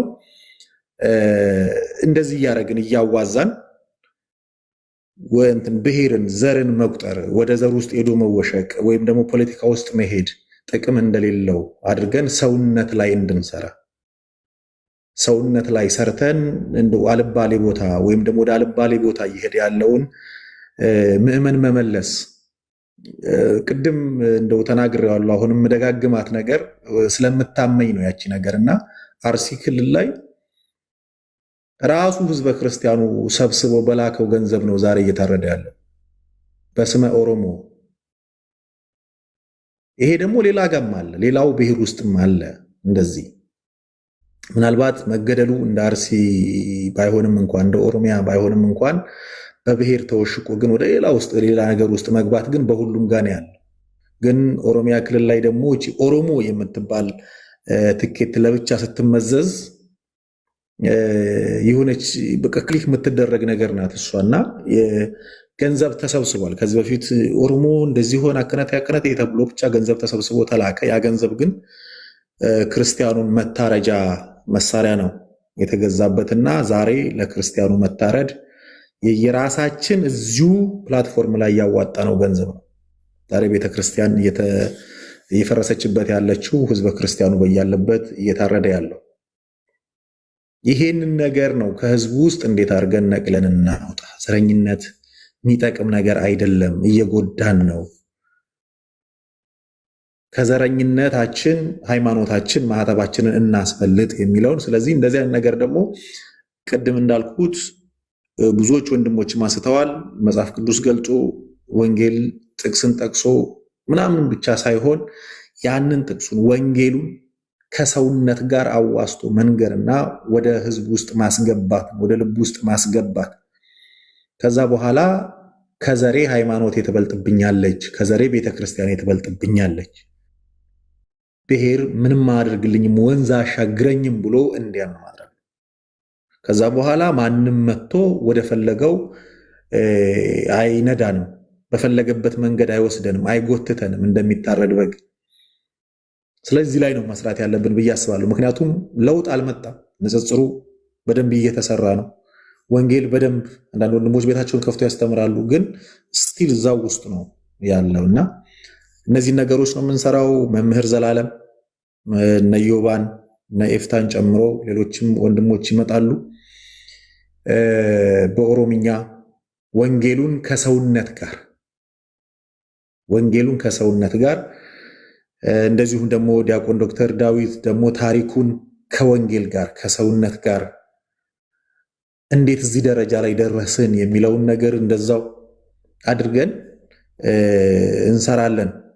ስለዚህ አርብ ከ2 ሰዓት ጀምሮ እየገባን እንደዚህ ከአንዳንድ ወንድሞች ጋርም በውስጥ ተመካክረን እንዴት መሆን እንዳለበት እንቀጥላለን። ንጽጽሩን በዛው መቀጠል ስላለበት ማለት ነው። ለዛም ጊዜ መስጠት ስላለብን ይሄን ነው የምለው። ምናልባት ወደ ቀሲስ ጋር ከመሄድ በፊት ዶክተር ዳዊት የሚሉት ነገር ካለ እየጨረሰ አይ መልካም።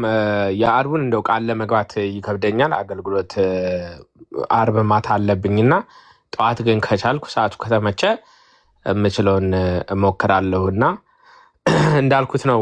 ደጋግሜ ሁልጊዜ ታሪክ እላለሁ። ምናልባት አንዳንዶች እዚህ ያሉት ካስታወሱ ቅዳሜ ሁልጊዜ ታሪክ ይዤ ገባ ነበረ። ግን ሳየው ሰው ወደ ክርክሩ ወደ ምናምን ነው የሚወደውና እኔም ስንፍና ትንሽ ነበረብኝ አቁሜው ነው እንጂ በየሳምንቱ የኢትዮጵያን ታሪክ የቤተክርስቲያንን ታሪክ እያነሳው ያው ውይይት ነበረ እና እንደዚህ አይነት መድረኮችን ማዘጋጀቱ ጥሩን እኔ ብቻ ሳይሆን እንዳልከው ሌሎችም ወንድሞች እየመጡ ከተለያዩ አንግሎች ማየቱ ጠቃሚ ነው። በነገራችን ላይ ታሪክ ዶግማ አይደለም። እግዚአብሔር ነው። አሁን ለምሳሌ እዛ ላይ ምንም ክርክር ማንም ምንም ማለት አይችልም። እግዚአብሔር ነው። ታሪክ ግን ከዚህ አንግል ነው ያየሁት ከዚህ አንግል ነው ያየሁት ብሎ ጤናማ የሆነ ዲስከሽን ማድረግ ይቻላል። እንደ ምሳሌ አንዱን ለማየት ቅድም ለምሳሌ የቋንቋ ጉዳይ አንስተን ነበርና በመሰረቱ የቤተክርስቲያን ቋንቋ ምንድን ነው? አሁን ሁላችን የራሳችን የሆነ የምናስበው ነገር ሊኖር ይችላል። ግን የቤተክርስቲያን የኢትዮጵያ ኦርቶዶክስ ነው የምላቸው የኢትዮጵያ ኦርቶዶክስ ተዋሕዶ ቤተክርስቲያን ቋንቋ ምንድን ነው ብንል ፍቅር ነው። ቋንቋ ፍቅር ነው። ቋንቋ ወንጌል ነው። ግን እንደው በግድ መሬት ላይ ያለ ቋንቋ ግን ይኖራታል መቼስ የላትም ማለት አንችልም ብንል ግዕዝ ነው እንጂ አማርኛ አይደለም፣ ኦሮምኛ አይደለም፣ ትግርኛ አይደለም። ዛሬ ላይ ደግሞ ቀደም አንዳንድ ሀሳቦችም እየተነሳሱ ነበርና ኦሮምኛ እንዳንማር ተደርገናል፣ በትግርኛ እንዳንማር ተደርገናል ይባላል። ግን ምናልባት ከኔ በላይ ቀሲስ ቴዎድሮስ እዚህ ጋር የበለጠ ሊሉ ይችላሉ። በአማርኛ አትማሩም ተብሎ ትልቅ ጦርነት ተነስቶ ነበረ። በነገራችን ላይ እንደውም ከግዕዝ ወደ አማርኛ የተቀየረው ድርጊት የቤተክርስቲያን አስተምሮ ማለት ነው። የቤተክርስቲያን መጽሐፍት፣ የቤተክርስቲያን መዝሙራት ከግዕዝ ወደ አማርኛ የሄደው ትግል ያ የነበረው ትግል ከአማርኛ ወደ ኦሮምኛ ከሄደው ትግል በጣም የከፋ ነበረ በጊዜው የተናገሩት።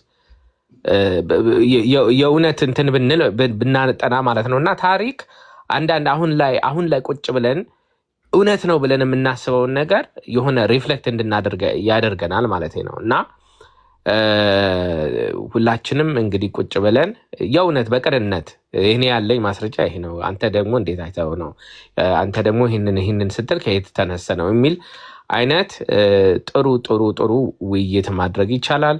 አንዱ የራሱን ዝም ብሎ ወገንተኛ ሆኖ የራሴን ብቻ አዳምጡኝ ሳይሆን የሁሉንም የመስማት አካል እንዲሆን ነው። በድጋሚ በጣም ላመሰግን እፈልጋለሁ ይህንን አይነት መድረክ ስላዘጋጀ።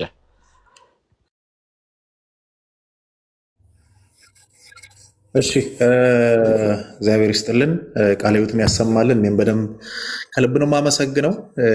በእውነት እግዚአብሔር ያክብራችሁ ሁላችሁንም። እንግዲህ አሁን አዲስ የገባችሁ ቆይተናል፣ ይቅርታ። እንግዲህ በሚቀጥለው መርሃ ግብር ላይ እንገናኛለን። ወደ ቀሲስ ነው የሚሄደው። ቀሲስ ይቀጥሉ። እግዚአብሔር ይስጥልኝ ወንድዬ። ሌሎቻችሁም ዲያቆናት ወንድሞቻችን፣ ምዕመናን ያነሳችሁት ሀሳብ በሙሉ ወቅቱን የዋጀ አስፈላጊ ሀሳብ ነውና እኔ ጠቅለል ያለ ነገር ልናገር። እንግዲህ ስለመሸም ብዙም ስለተወያያችሁ በስተመጨረሻ ስለመጣሁኝ እንደ ጠቅለል ያለ ሀሳቤን ለመስጠት ነው። እንደምታውቁት ቤተክርስቲያን በምድር ላይ ስትኖር በዓለም ካሉ በፖለቲካዊ ማህበራዊ ለውጦች ተነጥላ የምትታይ ባትሆንም መሰረቷ ግን መንፈሳዊ ነገር ነው። ይህን አስምረን መያዝ አለብን። ከዓለም ከፖለቲካ የሚመጡ ጫናዎችን መቋቋም የምትችለው የራሷን መንፈሳዊ ዓላማ መሰረት አድርጋ ነው መቋቋም የምትችለው። ስለዚህ ሁልጊዜም ቢሆን የቤተክርስቲያን ልጆች የቤተክርስቲያንን መሰረታዊ ዓላማ መርሳት የለብንም። የራሷ ቋሚ ዓላማ አላት፣ ተልእኮ አላት። ተልእኳ በመጽሐፍ ቅዱሷ ቁልጭ ብሎ ተቀምጧል። ፖለቲካዊ ስርዓቶች እንደምታውቁት ከጊዜ ወደ ጊዜ ይለያያል፣ ይለዋወጣል። የቤተ ክርስቲያን መርህ ቅድም ወንድማችን ዶክተር እንዳለው የሚለዋወጥ መመሪያ የላትም፣ የሚለዋወጥ ዓላማ የላትም። ስለዚህ ምድር ላይ ያለችው ቤተክርስቲያን አንደኛ ገለልተኛ፣ ሁለተኛ ደግሞ ታማኝ መሆኗን ማወቅ ያስፈልጋል። ለየትኛውም ፓርቲ፣ ለየትኛውም ፖለቲካ ወገንተኛ መሆን የለባትም። መሰረቷ ወንጌል ስለሆነ ለወንጌልና ለእውነት ብቻ ወገን መሆን ይኖርባታል፣ ይኖርብናል። የፖለቲካ መሪዎች ሊቀያየሩ ይችላሉ፣ ቢቀያየሩም ቤተክርስቲያን ግን ለክርስቶስ ያላት ታማኝነት ሁልጊዜም ጠብቃ መኖር ያስፈልጋል። አንዳንድ ጊዜ ሃይማኖቱና ፖለቲካው እየተደበላለቀብን ነው የምንቸገረው እና ይህን እንዳይደበላለቅብን ማስመር ያስፈልጋል። ልጆች መንፈሳዊ ንቃተ ህሊናችንን ማሳደግ ይኖርብናል። ምክንያቱም ጫናዎቹን፣ ፈተናዎቹን፣ መሰናክሎቹን መቋቋም የምንችለው መንፈሳዊ እውቀት፣ መንፈሳዊ ትምህርት ሲኖረን በእነሱ ደግሞ ታንጸን ስንኖር መሆኑን ሁልጊዜም አንርሳ። ሰዎች መከራውን እንዲያልፉት፣ መከራውን እንዲሻገሩት፣ የሚመጣውን ተግዳሮት ተቋቁሞ የተሻለ ነገር እንዲሰሩ የሚያደርጋቸው ነገር የቤተክርስቲያኒቷ ትምህርት ነው። የቤተክርስቲያኒቷን ትምህርት ቅዱሳን አባቶቻችንን እንዴት አድርጎ እንዳበቃ እናነባለን፣ እናውቃለን እና ይህ ትምህርት ለሁላችን ያስፈልገናል። በወቅታዊ ጉዳዮች ላይ በመንፈሳዊ መርሆች መካከል ያለውን ልዩነት እንዲረዱ ልጆቻችንን ማስተማር፣ ማሳወቅ ቤተክርስቲያን ይጠበቅባታል። በስሜት ከመነዳት ይልቅ በእውቀት በጸሎት የሚመሩ ሃይማኖተኛ የሆኑ ኦርቶዶክሳውያንን ማፍራት ይጠበቅብናል። እያንዳንዷን ነገር መለየትም ደግሞ አለብን። የትኛው ፖለቲካ ተጽዕኖ ለመንፈሳዊ ሕይወት ይጠቅማል፣ የትኛው ደግሞ ቤተክርስቲያንን ይጎዳል፣ ለመከፋፈል፣ ለማለያየት፣ ለማጣላት የሚመጣው የትኛው ነው የሚለውን ነገር ይህንን የመለየት ጸጋ ያስፈልገናል እና መንፈሳውያን ሆነን ስንበረታ ይህንን የመለየት ጸጋ እናገኛለን። ከዛ ኦርቶዶክሳዊ አንድነትን ደግሞ ማጠናከር ያስፈልጋል። ትልቁ ታርጌት አድርጎ እየሰራ ያለው ምንድን ነው? ኦርቶዶክሳዊ አንድነትን ማፈራረስ። አንድ ስንሆን ያለንን ድምፅ ስለሚያውቁ እርስ በርሳችን ተጠባብቀን እርስ በርሳችን እየተበላላን እንድንኖር መለያየት ነው ስራቸውና አንድነቶቻችንን ማጠናከር። ስለዚህ ፖለቲካው እንደምታውቁት ቅድም እንደተባለው በዘር በቋንቋ ወይም ደግሞ በጥቅም ለመከፋፈል ይሞክራል። ቤተክርስቲያን ይህንን የምትቋቋመው በአንድነት። ስለዚህ ከመከፋፈል መጠበቅ ያስፈልጋል። ፖለቲካዊ ልዩነቶችን ወደኋላ አጡቶ ወደ ቤተክርስቲያን ግቢ እንዳይገቡ መጠንቀቅ ያስፈልጋል። ቤተክርስቲያን የሁሉም ብሔር፣ የሁሉም ቋንቋ፣ የሁሉም ፖለቲካ አመለካከት ያላቸው ሰዎች መገናኛ እንድትሆን ማድረግና መስራት ያስፈልጋል። ውስጣዊ ጥንካሬያችንን በደንብ አድርገን አስምረን መያዝ ይኖርብናል። በቤተክርስቲያን መሪዎች፣ በምዕመናን መካከል ጠንካራ የሆነ መግባባት፣ ፍቅር በሚኖርበት ጊዜ የውጭ ጫና በቀላሉ አይበግረንም። አሁን የተቸገርነው አባቶች ከልጆች፣ ልጆች ከአባቶቻቸው ጋር፣ ምዕመናን ከእርስ በርሳቸው ያላቸው ኦርቶዶክሳዊ አንድነት እየላላ መጥቷል። ይሄ መላላት ፖለቲካው በጣም ደስ ብሎት እየሳቀ የሚቀበለው የሚፈልገው ነገር በመሆኑ ውስጣዊ አንድነት ካጠናከርን፣ ውስጣዊ አንድነታችን መጠበቅ ከቻልን ልጆቻችን የውጩ ያን ያህል ከባድ ላይሆን ይችላል። ስርዓተ መንግስት በአንድ ሀገር ላይ መኖሩ ግድ ነው፣ ተጽፏል በመጽሐፍ ቅዱሳችንም። የቄሳርን ለቄሳር የእግዚአብሔርን ለእግዚአብሔር የሚል መርህ አለን። ስለዚህ የሀገሪቷን ሕግ ማክበር፣ የሀገሪቱን ሕግጋት ማክበር፣ ለሀገር ሰላም መጸለይ ቤተክርስቲያን በቅዳሴዋ በየዓመቱ ለ365 ቀናት የምታደርገው ነገር ነው። በየቀኑ ስለ ሀገር፣ ስለ ቤተክርስቲያን፣ ስለ ሁሉም ነገር ቤተክርስቲያን ትጸልያለች። የሞራል ድምፅ መሆን ያስፈልጋል። ቤተክርስቲያን ለፖለቲካ አጀንዳ መጠቀሚያ መሆን የለባትም። ነገር ግን ግፍ፣ በደል፣ ኢፍትሐዊነት ሲኖር በሰላማዊ በስነ ምግባር የታጀበ የሞራል ድምፅ መሆን ይጠበቅባታል።